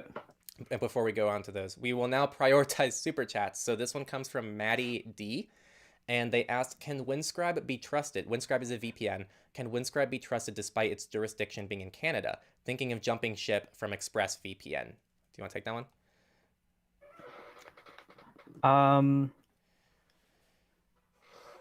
It can they be trusted despite its jurisdiction being in Canada? Right. With these VPN providers, I kind of think that jurisdiction kind of isn't a huge factor in most cases, because functionally these all work technically the same, and you shouldn't be like, if what's stopping you from doing something is that like law enforcement might see it, you shouldn't be relying on a VPN in the first place, because they're not like reliable tools to thwart that kind of government intervention, I would say. So as far as I know, like Windscribe is doing a lot of good work. I think they open sourced all their clients. I was looking into them recently for privacy guides, but we're waiting on them completing audits still of their code. So I don't like officially recommend them myself, or like privacy guides doesn't yet. But I think like you've liked them on Techlore, and are they mentioned on the site right now, like as on your resources Yeah. page? In our resources, Yeah. we have iVPN, Molvad, Proton, and Windscribe. So those are our four Yeah, like recommended things in our resources. I thought so. Yeah. Because all in all, Windscribe seems pretty good, and like especially compared to companies like ExpressVPN and NordVPN, which are kind of like um, problematic in a number of ways. It's probably good to switch to, I would think. Right. Do you have any thoughts on that? Not really. I would say the only thing I'll add is I think a lot of people group up jurisdiction into the 14 eyes when the 14 eyes is probably less of a concern than just the Right. a jurisdiction's ability to request user data is probably the bigger concern. So, like in the US, there are legitimate concerns regarding how law enforcement can request certain data or even implement gag orders on VPN companies to, in theory, start tracking users. And these kinds of things don't exist in every jurisdiction in the world. And so it's Mm-hmm. those kinds of things I'd be more concerned about whereas VPNs are normally grouped into the 14 eyes, 9 eyes, 5 eyes grouping, which doesn't actually, I think, carry over into VPNs as nicely as just looking into like the local laws and what a VPN company might be forced to hand over in a government Yeah. handover request.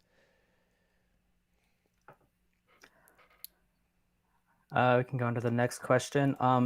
Ignore Me asks, do you Okay, have any what's thoughts the next question? on I'm, do you have I'm any so. thoughts on I'm ignoring you. KAX27 and civil attacks used by governments to control the Onion network. What percentage of total nodes right now could be controlled by three-letter agencies? Is this a vulnerability in Tor? So Henry, I don't know, have you heard of KAX? I don't know how you pronounce it, or is it CAX27? Whatever. I have not Have heard you of heard this. of okay. I was just reading this story recently, but it's again, but it's I think it's a couple years ago. Um, a group of security researchers found pretty solid evidence that a very large number of nodes on the Tor network were run by this threat actor that they call KAX27. And they don't know really who it is or anything about that. They don't know if it's a government agency or what their motives are or why it was kind of very obvious that all of these nodes were controlled by them. They weren't doing too much to hide it, it seemed like.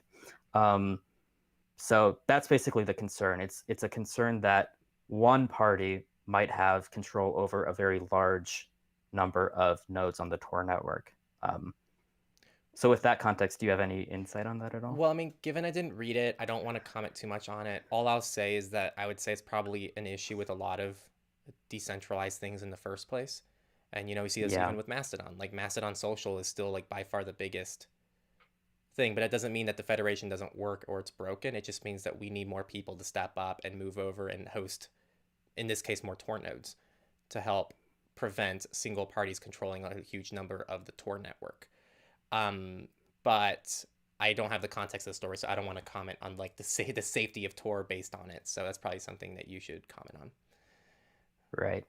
I mean, this is a concern that people have been worried about for um, like a really long time on the Tor network. Like if people control like the entire paths, then they have visibility into like where connections are from and where they're going. Um, so it is a concern. I don't know exactly what the latest is on Tor like preventing that stuff. But it's definitely a risk for sure. How likely it is that that risk is going to impact you kind of depends, but it's something to keep in mind. I don't know. We'd have to look into that more, I think.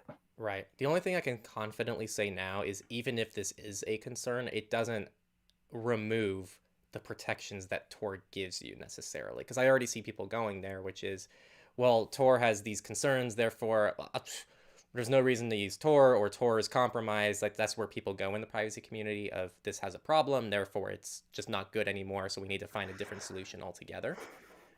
And we see this with VPNs as well, even though we just talked about how VPNs have limitations. A lot of people go, well, they have limitations and they fall short in this area, therefore we should just recommend Tor in all cases. But like when Tor's limitations, what's the next thing that you're gonna push as like the perfect solution to Tor? So I would say just to prevent that thing from happening. Right. I mean, like, yeah, even in this case, it's definitely still a better situation than not using Tor, so Right. that makes sense.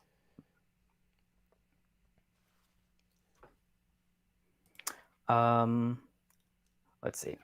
AC Shreds asks, how can one use masked email addresses when many companies block registration for certain domains? And wouldn't you be trusting the masked service to not monitor your messages? Yeah. First, I haven't had an issue with that really. I use simple login. I really haven't had an issue. Like even registering for social media accounts, I haven't seen an issue with them blocking it. Have you seen an Yeah, issue I with that? actually haven't either myself. What I wonder if it's more of an issue on the free domains because I know like there are certain domains that are available Perhaps for because I use subscribers premium. only. Yeah, Yeah, that's possible. so it could be that. Right. Um, the I will say if this is a consistent issue, you can always connect a custom domain to simple login Hmm. and use that instead. and I'm sure that's going to be fine. So that is always your backup. And I always recommend, maybe just having a spare email laying around, just a spare email just for one thing, or maybe a backup spam email that's not going through aliasing. That's always an option you have as well. And it can just be like a free Proton account or a free Tutanota account or really any free email provider. So those are like 3 options to throw your way. Like try Simple Login Premium. I'm not trying to sell it to you, but like I use Premium and I've never had this issue. So maybe the Premium Yeah. versus free thing is a valid reason to upgrade to Premium. But I don't know. I would reach out to support before you do so, just to make sure and get some assurance that maybe it'll help. Because I don't want to promise that it will fix the issue, because it might not. And then custom domains, and then just having an actual dedicated email provider just for 1 or 2 things. Yeah, was there a second part of the question there? Yeah. Aren't you trusting the masked service to not monitor your messages? Right. So I think Simple Login got support for PGP recently, so you can actually Mhm. configure Simple Login with PGP, which I believe would take them out of being able to view the messages, right? No, they would still be able to view the incoming messages. Simple Login would. The PGP protection prevents your like mailbox provider from reading them. So you're Got it. shifting trust basically to Simple Login in that case. Got it. Thank you. Which depending on your mail provider is probably a good option, especially because Simple Login doesn't explicitly store emails like your mail provider does. So if you're encrypting things on the Simple Login end, you kind of have to trust that they're deleting the unencrypted messages later, but like that's a lot more likely on Simple Login side. So I do like the PGP solution a lot, but since email is like in unencrypted protocol, Simple Login is going to have, or like whatever mail aliasing provider you choose is going to have visibility into your messages unless the sender used PGP themselves. Got But it. that's an email problem in general. Got it. Yeah. Well, you're gonna be trusting these services, so Yeah. and at least they're open source. Not like that would be the main concern in this situation anyway. Like, Mm-hmm. because the monitoring will be done on their server end. It doesn't really impact you. But there are options too. If you don't trust Simple Login, there is Anon Addy. And we're starting to see, I think Start Mail has aliasing built in. I want to say Fast Mail has aliasing built in. There are other, do you know of any other email providers? Do they have like automatically generated aliases like Simple Login does? I think so. I think Start Mail and Fast Mail have aliasing. Interesting. I haven't tested them, so I don't know if it's exactly the same, but I know that they have like aliasing built in. Yeah, I think. I know that Fastmail for sure has like integrations with password managers like 1Password and Bitwarden. I think that'll generate emails in Fastmail. I don't know if they have like a nice browser extension. I haven't looked into StartMail's thing at all, so I don't know about that. But and uh, Proton Mail is coming out with their own solution in Proton Pass, so there's that as well coming up. Right. So there are more options. I would say, I mean, I would still trust them more than uh, like not using them. But I think that these mail aliasing services, they solve a different problem Exactly. here. Like it has not much to do with like who can read your messages. It's more of like making sure that different websites can't connect you via like you using the same email address across all your accounts, right? Right. And that's the main thing, which they do provide a huge benefit for. Exactly. And someone said Tutanota Premium has aliasing as well, so that's something else. Um, I mean, a lot of email providers offer like the ability to create aliases. Like you can right. create them manually, or like you can make a catch-all address, and that's going to work. But it's Simple Login not. It's provides all. a different service. Sorry. Go ahead. I don't know why I'm interrupting. Yeah, well, like they have that extension that lets you generate emails. They let you generate random aliases on the fly, and then they allow you to control all those aliases, so you can switch them off, for example. And it's obviously like mail provider independent kind of. You can switch from like Proton Mail to Tutanota, and all of your aliases will work. You can just move them over, so there's convenience there. Um, Right. yeah, I think that's it. Yeah. Like with Proton, like you can generate 10 different Proton emails, but Right. those are individual email mailboxes. Whereas with Simple Login, you just have one email inbox that you stay logged into, and all your other aliases are doing the work and forward to one thing. So it's a little different. Um, Mm-hmm.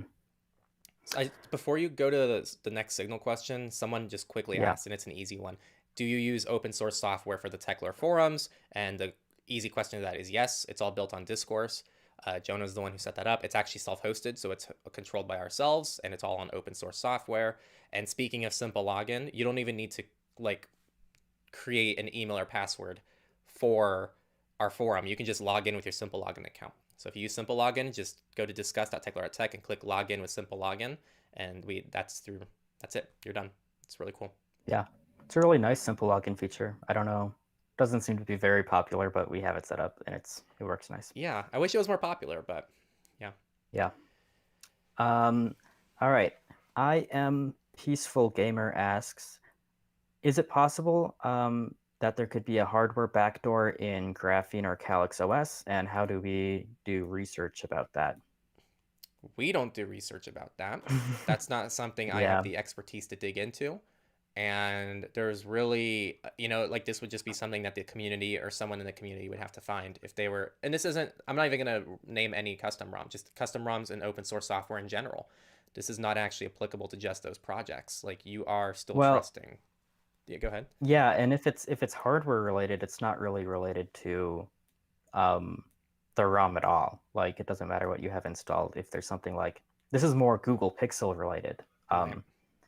and it to me like if you just think about the likelihood of this happening, it doesn't make uh, any sense at all to me for Google to like backdoor their hardware for some reason, because the reality is for most Google Pixel buyers, they are they are running Google stock OS. That's what I was trying to say. Like they're already running Google software. If Google was going to backdoor anything, they could just do that, and the vast majority of people would be uh, would would be compromised in that case. They don't have to worry about doing a hardware backdoor.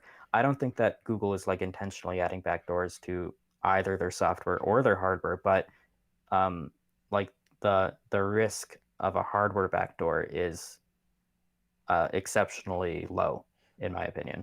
I actually made a whole video about this. I don't know if you've seen it, but it was Hmm. a fun one because I've never done a video where I go, okay, let's play hypothetical. So it was just a hypothetical video, and I pretended to be Google, and I'm like, if I'm Google, let's see like how I can track people. And I talked about like the level of sophistication that would be required to implement a hardware backdoor for almost no benefit because they're not actually going to be able to collect any additional information from a hardware backdoor that it don't already collect from Google Play services that already is what 99 plus percent of everyone in the world is using on an Android device. So there's almost no Right. benefit to Google.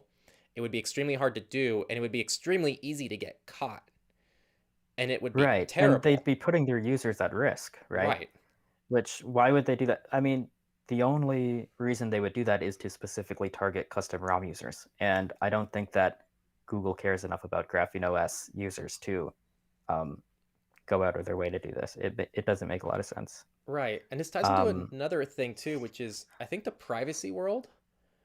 Like I love privacy. I want privacy, but I think that people perceive these big tech companies the wrong way. I don't think Google execs are sitting in the room going, "How do we collect the data of everyone in the privacy community?" Which I think is kind of the mentality people have in the privacy world.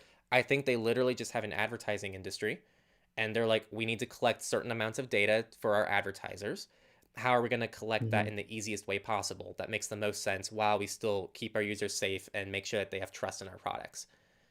That's what's Right. happening. And things like a hardware backdoor to individually target very specific people, I don't know like what the advantage is for them there. Yeah, I will say something that just occurred to me just to make sure we cover it. There is like there's also a risk of a hardware backdoor that Google doesn't know about, maybe like a supply chain attack from like the factories in China that are making it or something. But in that case, um, it's I mean it's still vastly unlikely, and that's the kind of thing that like Google themselves are probably monitoring for, and would hopefully catch like if they like if they're getting random hardware back that's not part of their design. Um, Right. I've seen like I've seen stories about like supply chain attacks like that. I don't know how prevalent that even is. It seems to be mostly like a theoretical thing. And for most like theoretical security concerns, if they're not being exploited in the real world, my opinion is that like the vast majority of people don't have to worry about it in the first place, because there are so many actual attacks that are happening to people that you have to defend against. You can't be defending against things that almost certainly are not going to happen. Right. And yeah, this ties into another concept too. There's only so many things in your control. Mm-hmm. And a hardware backdoor is not something very much in your control. You moving away from Google Play services and installing a custom ROM, okay, in your control, easy to do. A sacrifice for sure, but it's still like a reasonable sacrifice. The backdoor thing, and people are saying it's speculation, but it's also kind of not, because and again, this is the video I talked about where I talked about hypotheticals. Anyone can just load up Wire like Wireshark on their local network and see what domains are being contacted by their phone. Mm-hmm. And it like any people, and there's research studies that talk about the telemetry because they do traffic analysis on these phones all the time to see what's happening on these phones. And so it wouldn't be incredibly difficult unless Google found some crazy sophisticated way of doing this. Again, this is what I'm saying. It would be insanely hard to do something like this. And with this level of sophistication, it's not to say I don't want people to look out for it, because it might happen and we have no way of controlling that. But we're getting into speculation territory and not evidence territory, which I don't like to go in. And because in evidence territory, we can actually do something about it. That's really it. Like, we're in control in evidence territory. We can actually do things to prevent this. You can speculate about hardware backdoors, but what are you going to do?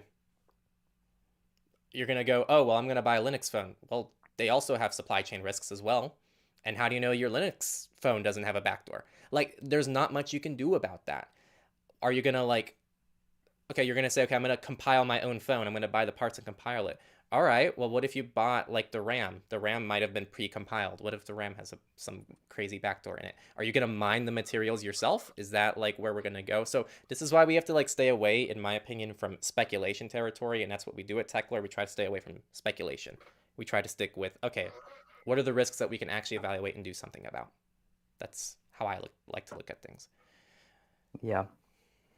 I feel like we beat that one pretty Um, severely. Like, just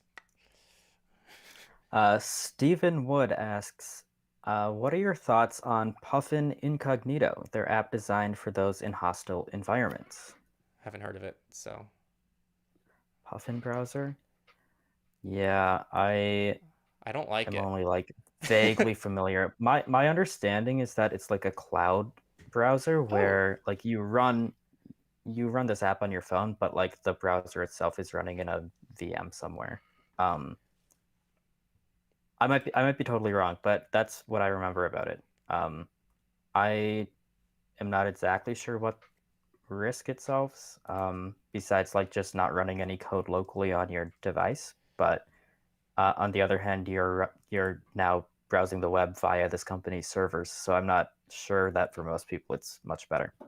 But I don't know. right. Yeah, I've never even heard of this, so Yeah, I have we'd have no to look more comments. into it.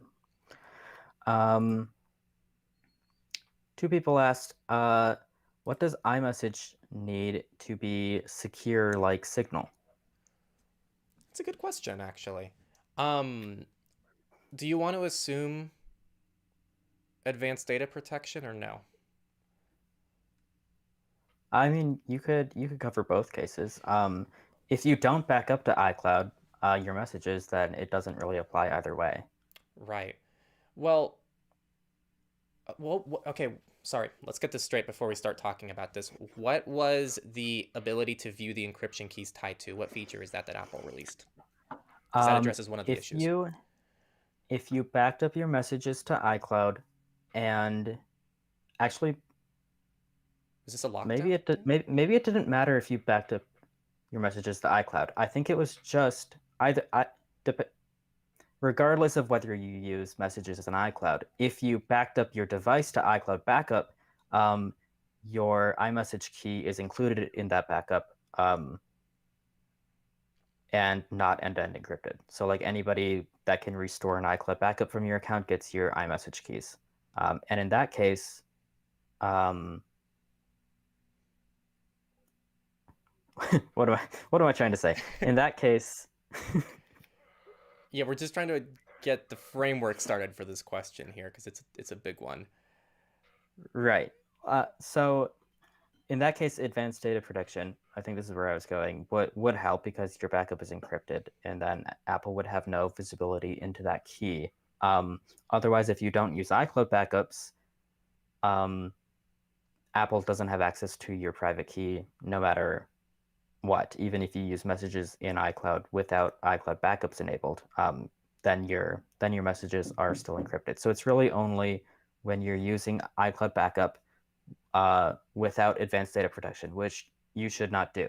I, I mean, in my opinion, but it's pretty safe to say, like, making unencrypted device backups to the cloud is not a good idea. And that was the default for a long time, and it still is. But I'm glad that there's now advanced data protection.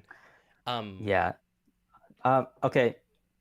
Go. The other security issue with iMessage, there's actually two separate ones, but that first one's probably more concerning to people.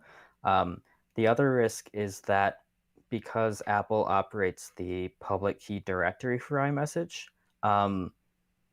like if I message you, for example, I'm going to get your public key from Apple. And that's how I encrypt the messages. But Apple could send me your key and their key. And then when I send it, they have the ability to decrypt it. And there's no real visibility into that process, which means that Apple technically at any time has the ability to kind of insert themselves in the middle of a conversation, even if they can't go back in time and decrypt old messages that are end-to-end encrypted. At any point, um, they could choose to decrypt new ones, and it would be very hard to tell. It'd be impossible to tell just using your phone because they don't offer any kind of visibility into that. Um, I don't know if that's like something that's likely to happen. Well, that's what I'm. But sorry, let me check something really quick. Were you gonna say something? Well, I think that's what I'm at. That's why I think what you're checking is what I originally asked. So I'm glad you brought up the end-to-end encrypted backups, but I know we covered that there was a feature that Apple allowed you to actually view the private key of the conversation, so you can ensure that it's the same key. But that's why I was asking, what feature was that tied to? Was that That tied is to what I lockdown or was it tied to advanced data protection? I don't think that was on by default. So what was it tied to? That's what I'm checking right now. If I remember correctly, that is tied to iOS 17. They're going to add a feature where you can verify the key just like you can verify in Signal. Right. Just to be clear, Signal has this same problem where they could send you the public key of anyone they wanted to intercept your messages. That's the reason that Signal has the QR code verification, because that's how you verify that the only key on your device is that of the other person, and that's why it's kind of inconvenient that you have to do that Signal verification outside of Signal. But that's how you remove that threat when you're operating an end-to-end encrypted messaging platform. Same with Matrix as And well. I Same with think, other platforms. and iMessage is adding this, but right now I don't know why I can't find any information about this for Well, some reason. right. I remember us Um, covering this when we covered lockdown stuff, but I don't know if. I think you're right. The stories that I'm seeing say that iOS 16.6 beta adds iMessage contact key verification, which would be the same thing as like Signal number verification. Um, but I don't know. I can't find. Okay, it was announced in late 2022, so it wasn't an iOS 17 thing. It's just something that was coming sometime in 2023, and I don't think it's officially out yet, as far as I know. Okay. Um, So now that we kind of have the but I'd have to framework, look. let me start to actually deal with the question. We have kind of answered the question along the way, but I'd Yeah. say from as of right now, I feel pretty confident saying that signal security is going to be top of the line, and that's why you see pretty much every other platform at this point opt to use Signal's protocol.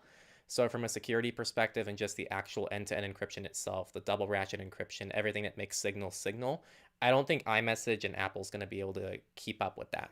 I don't think what iMessage is doing is bad necessarily. I haven't seen any reason for us to think iMessage isn't secure, just outright. But I think Um, Signal is doing a good job. Yeah, go ahead. yeah, I have seen some uh criticisms of iMessage's like encryption that they use. It's like industry standard encryption. It's not like Telegram, for example, which is ridiculous. But I've heard that it's not like the most secure that it could be, and there are some other complaints. Um, I what I would say is I would definitely still use Signal. Signal does a lot of good stuff in the security space. But like for most people, you probably don't have to worry about the encryption in iMessage either. I'm looking more into this iMessage contact key verification, which is what the feature is going to be called. And it doesn't seem like it's out yet still. So all we know is that it's coming sometime this year, and it will solve that that public key exchange problem that we talked about earlier. That's awesome. So as of right now, that's another plus for Signal, but Apple will be closing that gap soon in regards to verifying you're talking with the correct person. Metadata concerns are probably the next place I'd go. And that's a big win for Signal as well. Like this is why Signal is also so special. There have been court-proven cases now where they tried to get as much information as they could about a user, and it was limited to like the last time they were online. And what else was, I think when the account was created, was that it? Was it those 2 data points? I don't remember exactly what it was. I could look it up really quick. Yeah, if you could look that up, that'd be nice. But it was extremely limited. It wasn't like the amount of messages it sent. was like only 2 data points. Right, and they were super superficial. Whereas with Apple's iMessage, there is going to be a lot more metadata protection. Apple's not really trying to have like a metadata-free messenger like Signal is. It's a different threat model. It's a different use case for sure. So that's already another up that Signal and other end-to-end encrypted platforms are probably going to have over iMessage as well. Yep. So they were asked for information about a certain account identifier, and they returned that account identifier, which I assume is the phone number, which the court already had, and then they had the last connection date and the account created date. Cool. And that was it. Yeah, I remembered it right. Look, I actually remembered something. Yeah. Actually, do you want to quickly, because I know people are already wondering, like, oh, they're able to look up the identifier. Do you want to explain, like, how Signal hashes phone numbers and how they can only look up an account if they have the phone number? I don't actually know off the top of my head how Signal stores that information. Well, do you know? What's your understanding of it? Well, my understanding of this is that since Signal hashes the phone numbers, Signal can't actually view like a list of all phone numbers that are in Signal. All Signal can do is the FBI goes to them and goes, okay, we have this phone number that we believe has a Signal account. Can you look into them? And then Signal can pretty much hash that phone number and then tie a hash to an account. So that way Signal can't just perform just blind analysis on any account because everything's hashed. The only thing I would say about that is that it would be pretty trivial to just hash every valid phone number. Yep, that's valid too. So I wouldn't consider that a huge protection. But they're prevented from doing analysis anyways in a lot of different ways. So it's definitely a good setup they have.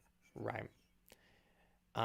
Well, aside from the actual end-to-end encryption technology behind the scenes, the metadata, and then the contact discovery, is there anything else you wanted to touch on between iMessage and Signal? No, I think we pretty much covered everything. Right. Definitely use Signal. Every time we talk about Signal, all I can think of is it needs username support. Kind of unrelated, but no, it's so not, ridiculous it's that not this isn't a thing yet. Though, because I was just about to say one thing that iMessage does have that is a win over Signal is you can message people on iMessage with just an email. That is true. Yeah. And that's a thing. But you need an Apple device, so. Right, you need an Apple device, and that's another thing with Signal as well. Like Signal, it's cross-platform. You can use it on desktop, on any desktop device. It's not just macOS, iOS only. And then anyone else who's not on these platforms, they can go fuck off. Fuck you is what Apple tells you. So yeah, it's really nice to be on Signal from that perspective as well. Though I will tell you, there are select when I say select, I mean like 5 contacts in my life that only use iMessage, and so I do have a device that I can contact them on, and it's all Apple ID, so they don't have a phone number. It's so nice. Like I really wish, and it's easy to change an email. You know, like it's all a simple login alias as well, so I can literally just change to a different email. It's not like a phone Yeah. number that's really hard to change a phone number. All right, I think we knocked that one out. Yeah. Next question's from Sadiq. What's the best private keyboard for Android? I don't know. I personally like I just use the AOSP keyboard that comes with most custom ROMs. Pretty much most things from F-Droid are good. Honestly, and this is a hot take, I really liked Google Board. This is back like way before I was into privacy and I was using Google Board. It's an amazing That is a keyboard. hot take. It is a hot take. I'm not saying it's good for privacy though, but it's just a great keyboard. I love it. But you can use that and Have just you used it recently? no, it's been like 4+ years. It's been a long time. I would say, okay, having used Gboard recently, it's pretty bad. Oh, good to know. Like they've been tacking on a lot of extra random features. There's a bunch of buttons now. It's ridiculous. So Damn, that's unfortunate. Now, okay, before people take what I say out of context, I was gonna say you can use any keyboard app, and if you have the ability to disable the internet permission for the app and keep it offline, that's an option you have for any application as well. does maybe I'm just forgetting. Does Android have that ability for keyboard apps? Nope. It's something like on Calyx OS, for example, you'd use Datura Yeah. Firewall and disable the internet perms for the keyboard application. So it's kind of And I know specific that, to certain ROMs. yeah, Graphene OS has that built in too. But if you contrast that with iOS, like you have to specifically enable internet access for any keyboards you download, like it's opt-in. So Oh, on it iOS, would be that's a nice thing. if Android did that. Yeah, Oh, that's awesome. which is why I don't know. Have you ever used like the simple login keyboard app on iOS? I don't use any key. Again, I use just a Okay. stock keyboard on every device.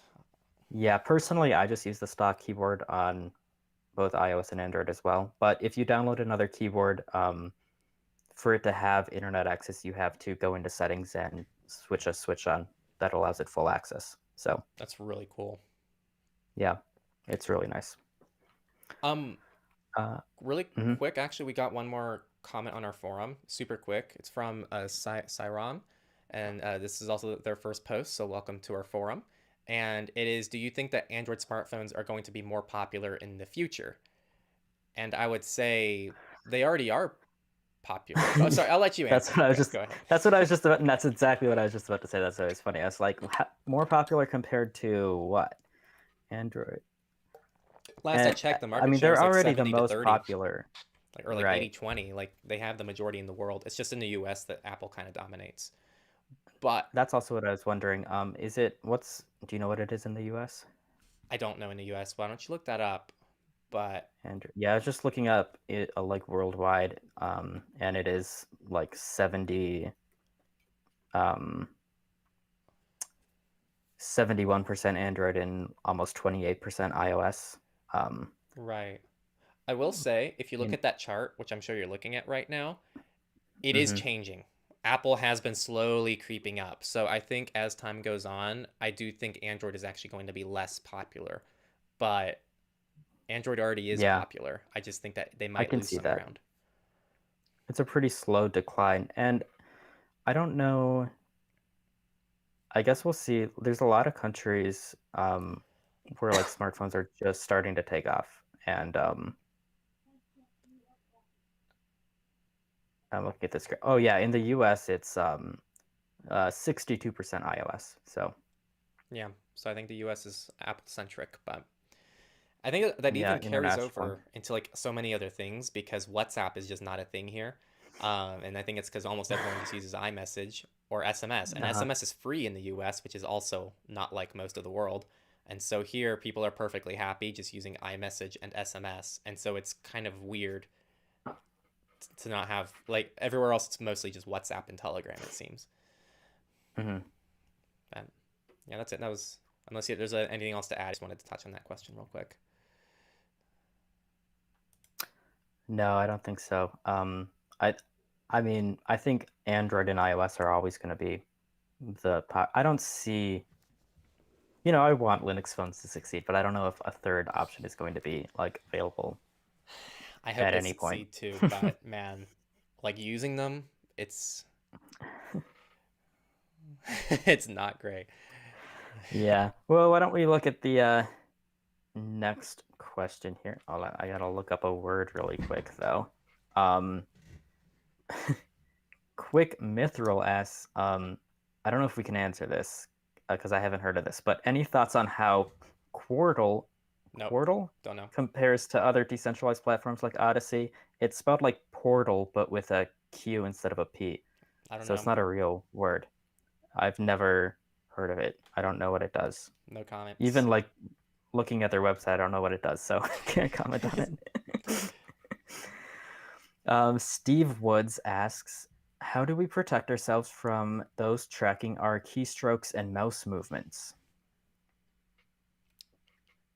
I mean, on my end, this mainly comes down to the software that you're installing on your device, assuming that you're on a safe operating system. So this really comes down to just software installation. Actually, a good example. I don't know why, but I have things pretty locked down back here, and I didn't realize like I don't know why. It's this is why it's good to do audits. For the longest time, I was kind of looking over Logitech options, Logi options.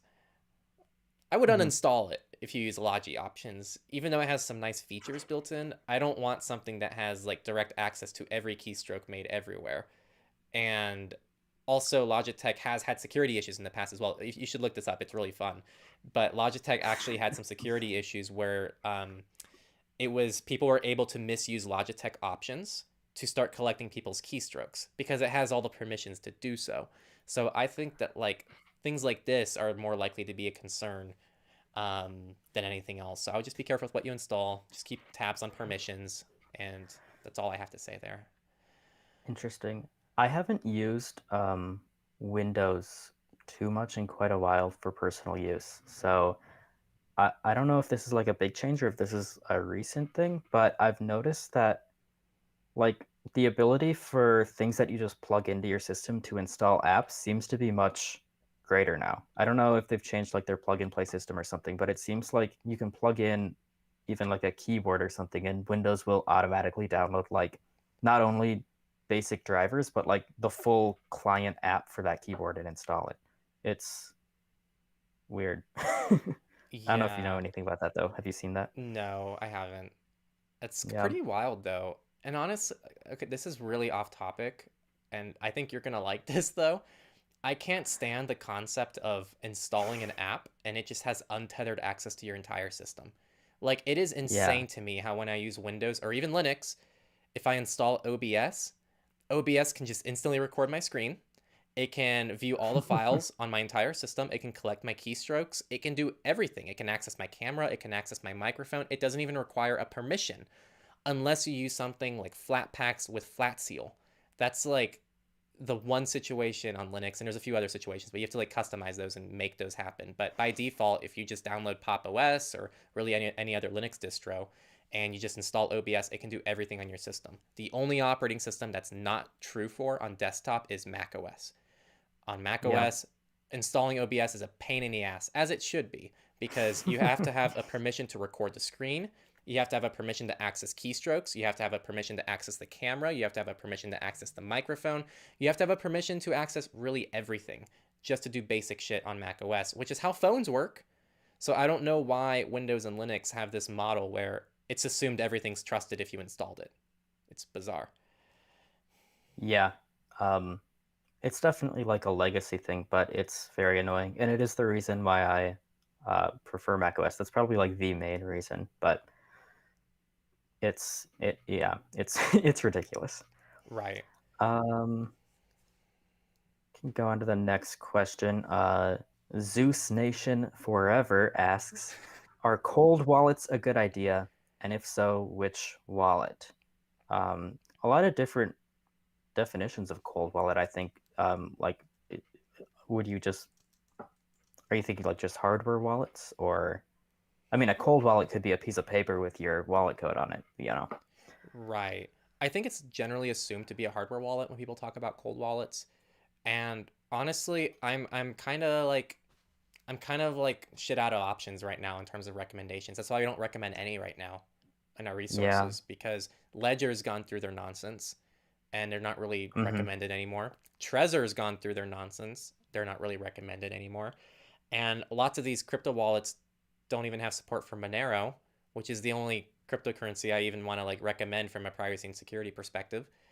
So at this point, I'm just telling people like we'll just use safe software wallets or just keep all your stuff offline, like you said, on paper. You can just write out your private and public keys and things like that. But Yeah. I'm not following this very closely. All I can tell you is I'm pretty upset with the options that I've seen so far with cold wallets. Yeah. I'm not a crypto guy, so I can't add anything. Right. And I'm not a huge crypto guy either. So I can be like, there might be something I just haven't seen. So if people actually see something, please don't just spam just like your favorite crap Web3 project. That's not what I'm asking for. I'm asking for like actual like crypto hardware wallets that are like designed by like legitimate companies that are already here that you can buy that support things like Monero and that haven't been like torn apart from the security community for just being insecure crap. That's what I'm looking for here, which I just haven't found.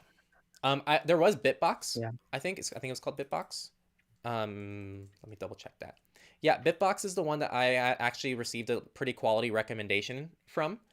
But it's Bitcoin only, as far as I know. Last I checked. So it's like cool. If you like Bitcoin, that's awesome. If you want like this public ledger of everything you do to be public for the rest of your life, that's cool. But if you want to use something like Monero, it'd be nice to have something like Bitbox that supports Monero. Just checking in, how many questions do we have left? I think that like we should. Just looking through, skipping a couple that we already covered. I think we have. I have 4 left from Susie and Signal. Okay, we can just cover We'll those and get. then call it there. Maybe we'll do those 4 and then we'll do a final check on Patreon in our forum, and then Cool. we'll send it off around the 2-hour mark. Another question from Steve Wood. How do you protect yourself while downloading files? Is there a program that washes the file and changes its structure to contain it into like viewer mode only or neutralize any viruses? Can you repeat that? I missed the first part a little bit. How do you protect yourself when downloading files from the internet? Yeah, that's a good one. Do you want to start? I have some thoughts, but Trying to think of like files that I download. Like usually with untrusted stuff, I don't download a lot of untrusted stuff on my MacBook in the first place. Like if I'm on my Cubes laptop, I would open it in a disposable VM. Otherwise, VM-based sandboxing is usually the best option. I don't really use a download manager that checks for that kind of thing specifically. right. The thoughts that I had were we recently put out a Techler clips about Google Safe Browsing. Google Safe Browsing scans for this kind of stuff, and it's generally a fairly privacy respecting feature for a lot of people. There are situations where it can collect minimal amounts of information regarding the possible malware that you're installing, but tools like this help scan for that within your browser, and Brave and Firefox actually implement it in a very privacy respecting way, and they have documents covering that. Like you said, like virtualization is also something fantastic as well, especially if you use something like Cubes. It's really easy to do. The last thing that I wanted to add on to what you said, and that was like the first thing I thought of, is I like to just avoid downloading it in the first place when possible. So for example, if you're using a web-based email client, like I use ProtonMail, if someone sends me a PDF, you can preview the PDF in ProtonMail without needing to download it. And also, you can do similar things, like you can download, and something else, you can download something and just not open it or deal with it. And there's still a risk to that, but I would say you can download things and then upload to places where you can preview them. So for example, I can download a PDF I'm a little iffy about. This isn't super foolproof, by the way. I'd recommend, using a VM or using something more trusted. But if I'm just quickly doing something and it's overall trusted, but, I just want to avoid opening it, I can download a PDF. I can upload it to Crypty. Crypty has a built-in PDF viewer, or you can just drag it directly into your web browser. That's another option too. So like you can use all these different services to just kind of preview things without opening them on your local file system. That's something I would say. Quick question. Susie wants to know if questions are like officially closed on YouTube. Yeah, and I would say probably yeah. But we can answer a couple more questions if you post them to that forum thread, maybe. Yeah, forum thread, maybe like a super chat or two. If anyone posts a super chat, then we might answer those. Otherwise, let's start putting an end to the stream. All right. Let's see, where are we? Rusted Dreams asks, my university Wi-Fi blocks every VPN and even Tor, and they won't allow me to have my own private Wi-Fi connection. Is there a way to bypass their firewall? They censor a lot, which I don't like. And I would say, like, if it's a network you don't control, there's not really a lot of options that you have. Off the top of my head, like you'd have to. It probably makes more sense. Like when I'm in that situation, I usually just use cellular data and don't use Wi-Fi at all. But I don't know if you have any thoughts on Not really. that. I like you said, you're kind of stuck. The only thing I'd say is, did you try using Tor with bridges? Because as far as I know, there shouldn't be a sophisticated enough like network firewall that could prevent you from connecting to Tor via bridge. Yeah. So if you're using Tor, you can change the Tor configuration and connect through bridges. And Tor bridges would allow you to connect almost like all the network would see is, oh, you're connecting to Google or Amazon or any of the other bridges that are available to you or something like that. Yeah. At least Well, in that's theory. one kind of bridge, but yeah. Right. Yeah. They have OBS, no, OSBF4. Was that what it was? Yeah. Is that the main one? OBFS, I OB, think, 4. That just BF. looks like random encrypted noise. Right. And they have Snowflake, which is new, and it uses that Snowflake browser extension on other people's devices. But Right.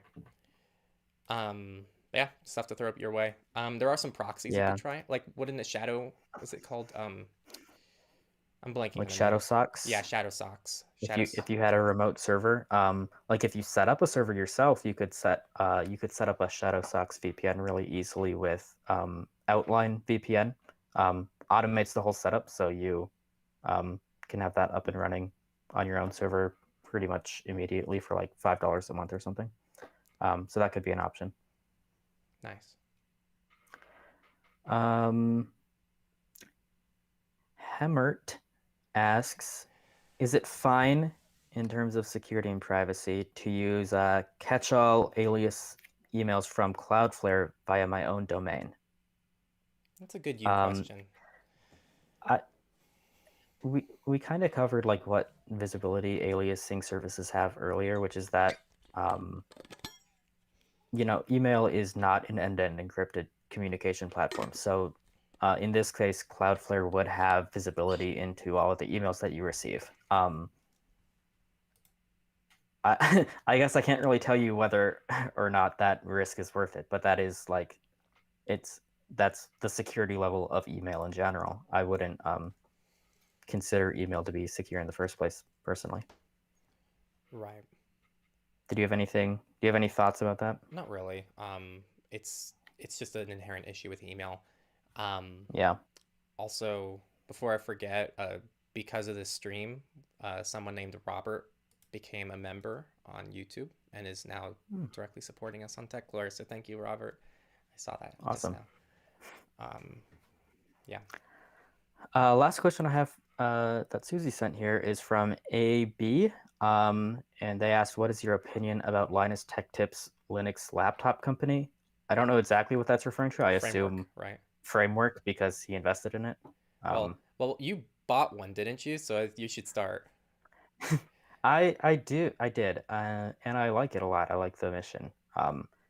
Whether, like, in terms of security and privacy, whether it's better, I don't know. But like, it's really cool that a company is finally tackling like repairable computers that aren't like terribly inconvenient. Like the form factor of my Framework laptop is not dissimilar to like my MacBook or my HP Elite. I have a lot of laptops.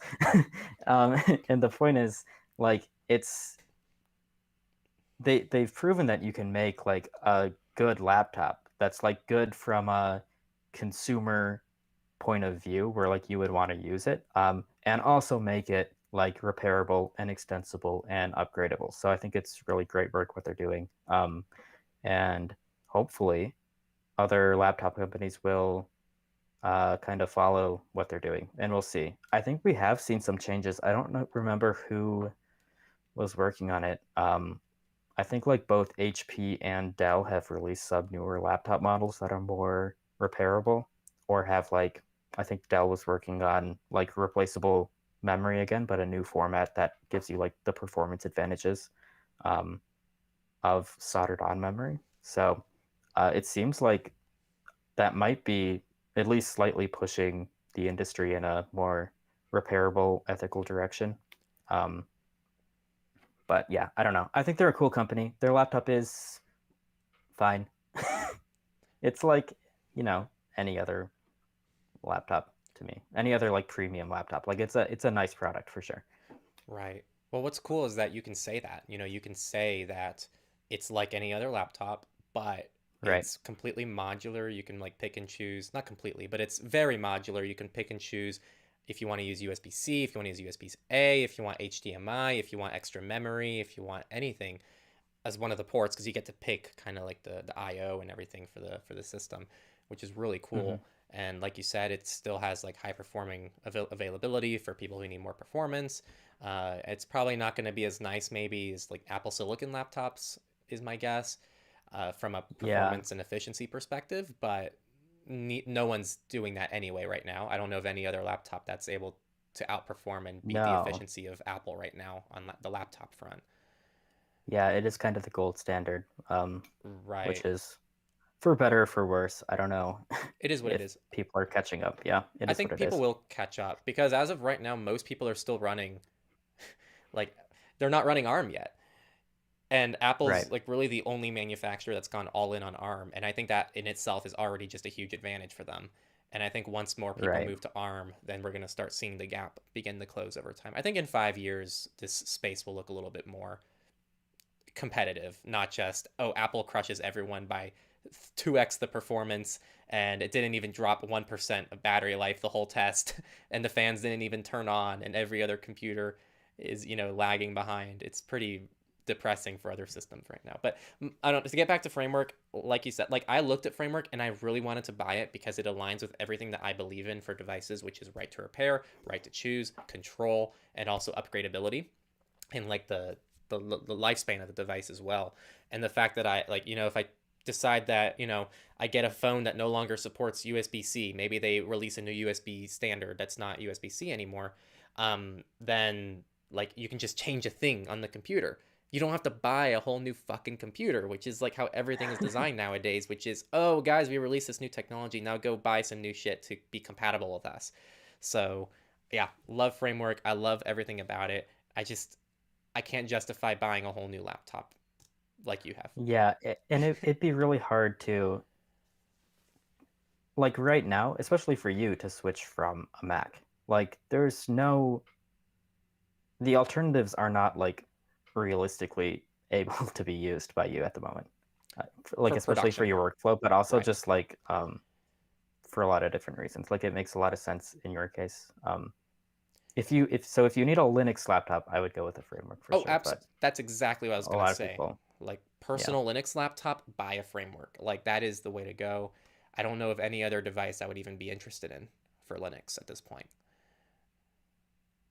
Like I just yeah, don't, unless it was ironically a MacBook, and that was assuming that you could actually, what's the name?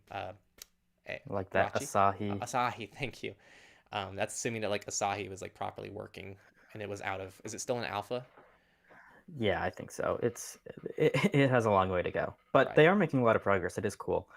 Um, but like, I mean, you just can't really go ARM on desktop unless you have a Mac at the moment. Like, it's so inconvenient even on Linux right now, which had ARM support for a long time, and especially on Windows, which is uh, Windows.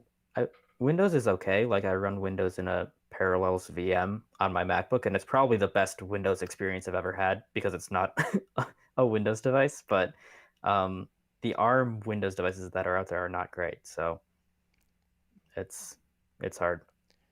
Right. And I I know guess people like Windows. right.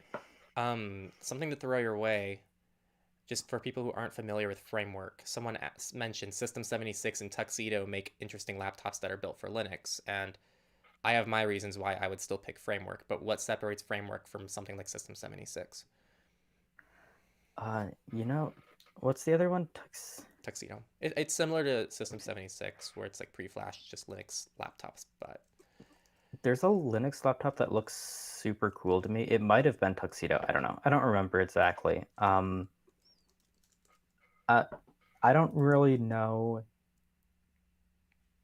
Well, for me, like that repairability and ethics thing is important. Like if I was going to get a new laptop, I would want to go with Framework just for those reasons alone. I think they're pushing the industry in a good direction. Um, I think there's probably something to say for like dedicated Linux laptops, especially if you're like super new to Linux and you don't want to mess with it, because there are some weird issues with the Framework laptop, which probably have gotten a lot better, especially with their newer models. But um, like Framework was still built to be like a Windows first laptop, and then they support Linux because it's kind of aligned with their values. But like most people are running Windows on this thing, so um, the biggest issue that I had with Framework personally was like the aspect ratio of the screen is not widescreen 16:9. It's like 3:2, I think, or something like that. And Linux and especially Cubes handles it really weirdly. I had a really hard time using Cubes on it at all. So um, there are some drawbacks, but like System 76 and Tuxedo, I don't think are doing anything that like our framework's biggest selling points in terms of like repairability, upgradability, that kind of thing. Like they're just kind of, I don't know, maybe someone can correct me if I'm wrong, but my impression of them is that like they're mostly just standard laptops with enhanced Linux support and Linux out of the box. And that's like their selling point. But from like a hardware perspective, they're nothing special, is right. what that's my take on them. That's been mine as well. I think the only thing that System 76 tries to do as well, and some of these other ones, they try to also flash things like core boot. Like I've seen things like that. I don't know if System 76 does that, but I know System 76 recently announced that they were able to disable Intel ME again. So for people who really want Intel ME disabled, I guess that you might start seeing some selling points like that. But yeah, Yeah. that's really about it. I think it, like you said, it's mostly just like, oh, like we did the work for you, so you can just use Linux out of the box. Which, honestly, like as much as I love these companies and I'm glad they exist because they're important for making Linux more popular, the moment that like Dell, HP, and these companies actually want to just start supporting Linux, I feel like it's going to destroy companies like System 76 a little bit. Like if you can just go to your local store and just have like Linux be an option when you're picking out a device, which I don't know how realistic that is, so maybe this is never going to be a concern for System 76, but I do think that ultimately like these other manufacturers could just start supporting Linux out of the box as well. Yeah. Um yeah, is there anything else? That's all the questions I have on Signal. You see anything else that you want to answer? Let me check Patreon. Patreon.com/Techlore. We only got one question this month, so if you want to join the Q&A and be like the first people that we respond to, you got to join Patreon. There's another question from Cyrom about like closed source apps. I don't have the energy to deal with it. If you want to take it, you definitely can. It's pretty much what the question is, like how can you ensure, because like we're talking about end-to-end encryption and metadata of iMessage, Signal, and everything like that, but it's all based on like what we can read about it. So because it's closed source, how can we even ensure that these things are doing what they say they are? They specifically mentioned WhatsApp. Like how can you ensure WhatsApp is even end-to-end encrypted? How can we prove that? Yeah. Um, the what I would say is that um, source code availability and being able to look through that is not the only way to audit an app. Like there are plenty of ways that you can audit like an app, even if it's a black box, just by observing its behavior. With like tools like Wireshark, for example, you can see like the network traffic that it's sending. You can tell if like messages are encrypted client side, or or like if your key is ever sent to their servers. It's difficult. It's definitely more difficult with closed source apps, but like these are things that security researchers can't figure out. And with a popular app like WhatsApp, that's almost certainly been tested by people. Um, And it's been researched too. there's definitely right, There's one that right. was I just mean, published yesterday. Actually, here you can keep talking. I'm gonna find it. yeah.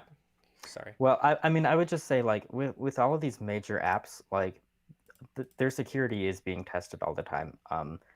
It's more of a concern if you're using like an app that nobody uses, but probably just shouldn't be doing that in the first place. Um, that is to say, like with WhatsApp specifically, I wouldn't consider it to be um, like the best choice for you, and like especially in terms of like encrypted messaging, a lot of people forget about the metadata aspect, and that's where like stuff like Signal really shines. Like for a lot of these platforms, the content of your message actually isn't what they're interested in the first place. And WhatsApp, as far as I know, still like builds that network of contacts that you have. They know like who you're chatting with. They don't really try to hide that information from themselves. They know like when you're using it, that kind of thing. So um, end-to-end encryption, like in this case, isn't the end all be all of privacy, I would say. Right. And so I'm going through, I'm trying to find like the actual technical bits because I forgot what page numbers they were on. But this was actually just published, and it's a research article that I think was published. Let's see, it might have been yesterday, 2 days ago. It was published June 20th. So this is like fresh research that actually goes through and they technically analyze the security and privacy of all of these messengers. And they Mm-hmm. talk about transparency reports. They talk about privacy. They talk about privacy policies.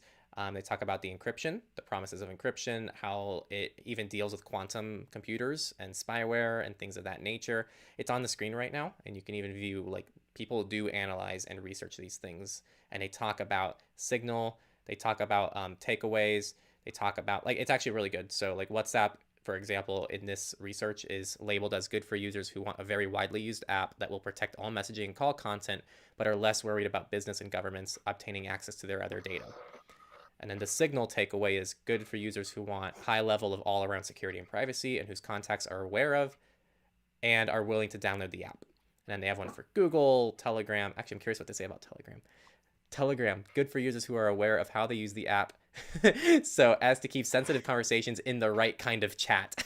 That's a funny way of putting it. That's like the most like okay, and then they also say maybe preferred by those with a particular concern about the US government getting access to data. Curious behind that. They probably have a reasoning for why they mentioned that earlier. But this is just one research article for you to look at. There's other ones. This is just the most recent one that's been on my mind that I've been digging into a little bit more. Um, but yeah, like Jonah said, you can look into this stuff. Actually, another one, and this speaks to your point, and why don't you can expand on this? But a lot of people go, well, like we don't know what Apple's doing because iOS is closed source. So, do you want to? Right. I mean, that's the kind of thing I was talking about earlier, where like, uh, even if you can't look at the source code, you can still like delve into these products. You can reverse engineer them. You can like observe their behavior, like on the network and stuff, so you can see what they're doing. It's you know, source code availability like makes that job easier, and it maybe opens the bar to more people being able to audit applications, which is always good. But there are like in general just there are definitely like many different ways security researchers can audit an application, even if its source code is not available.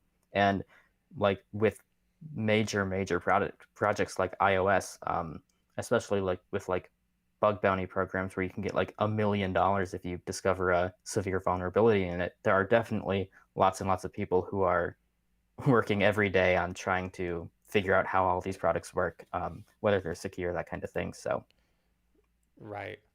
yeah.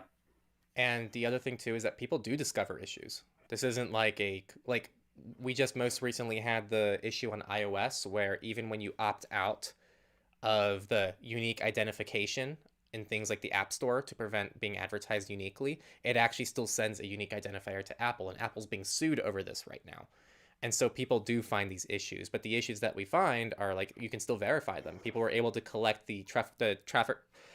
I'm so tired. They were able to analyze the traffic coming from iOS devices and see that there are still unique um, identifiers tied to that individual problem that was being talked about. So I don't have anything else to add that you didn't say. It's just, Yeah. and I think just to set the record straight, I will always prefer and want to use open source software over the alternatives. That's not what I don't think either of us are saying here.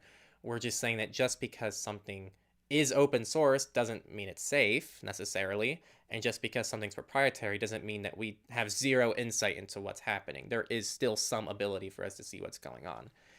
Just because I Yeah. know out of context, people are going to be like, oh my God, there's no difference between, they're saying there's no difference between open source and source available. And it's like, no, there are differences. It's just like realistically, like these are some things that you can still look at. Just a quick question that I saw in the YouTube chat. Somebody was asking about Proton's aggressive marketing, and I just wanted to say that we talked a lot about that in Techlore Talks 11. And actually, if you go on the Techlore Clips channel, there's like we cut out that segment in its own video. So if you go to Techlore Clips, we have a whole video on Proton's marketing. So check it out. Yep. Otherwise, are there any more questions on your end that you're seeing? No, let me refresh Patreon again. Yeah. No. Otherwise, I think we're almost at 2.5 hours. I think. Yeah. Normally I keep I'm these good like, to call it if you are. yeah, I'm pretty tired. It's normally I do these for like an hour and a half. This was a long one. I think next time we can plan this a little differently so we can keep it shorter and maybe hit up a few more questions along the way too. But Sure. yeah. Is there anything else? Not on my end. All right. Well, I am going to start sending this off. Again, for those who are here, this is going to go live. It'll take some time for YouTube to process it and put it as a video on the channel. But yeah, I really appreciate everyone tuning in. Thank you all on YouTube for being patient as we worked through Patreon and Forum first. Thank you to our patrons for being patrons and supporting us and allowing us to be independent and share our thoughts freely about really everything. And also thank you to all our forum community. Like, you guys are awesome. I love checking the forum. You guys are all freaking great. Hopefully that, yeah, just thank you to our patrons. Thank you to our forum members. Thank you all who tuned into the live stream. I'm starting to lose my voice. And this should show up on Odyssey and PeerTube once it's processed by YouTube. If you enjoy this kind of content, as always, we have a ton of support methods on our website. Can I pull this up real quick? Oh my gosh, techlore.tech/support. Speedrun how quickly I can pull things up. Wrong one. This is the Patreon one? Oh, apparently I can't pull it up. Wait, I can pull it up. Okay, I got it, I think. So if you go to our website, techlore.tech/support, we have several free support methods that you can contribute to what we do if you appreciate what we do. And we also have several paid methods. So we do support Patreon. You can always purchase Go Incognito, our course, or it's available free on YouTube as well. But we get a lot more support if you pay for it. There's LibrePay if you want an alternative to Patreon. We have a little bit of merch as well. And we also support direct contributions through YouTube, PayPal, GitHub, and Substack if you're on any of those platforms. And of course, there's Monero. So tons of ways to support us back here. We really appreciate all the support. And I want to thank Jonah and Susie as well behind the scenes, especially Susie. And then Jonah, obviously, you see him here and all the hard work he's doing. And then Susie's also working hard to type out all the comments and things like that. So that was much appreciated. And we'll see you all next time next month. If you want to join the Q&A next month and have your question prioritized, join our Patreon at patreon.com/Techlore. And we'll see you next month. Thank you, Jonah. Thank you, Susie. Thank you, everyone else. And we'll see you next time on Techlore. That was really long-winded, but yeah.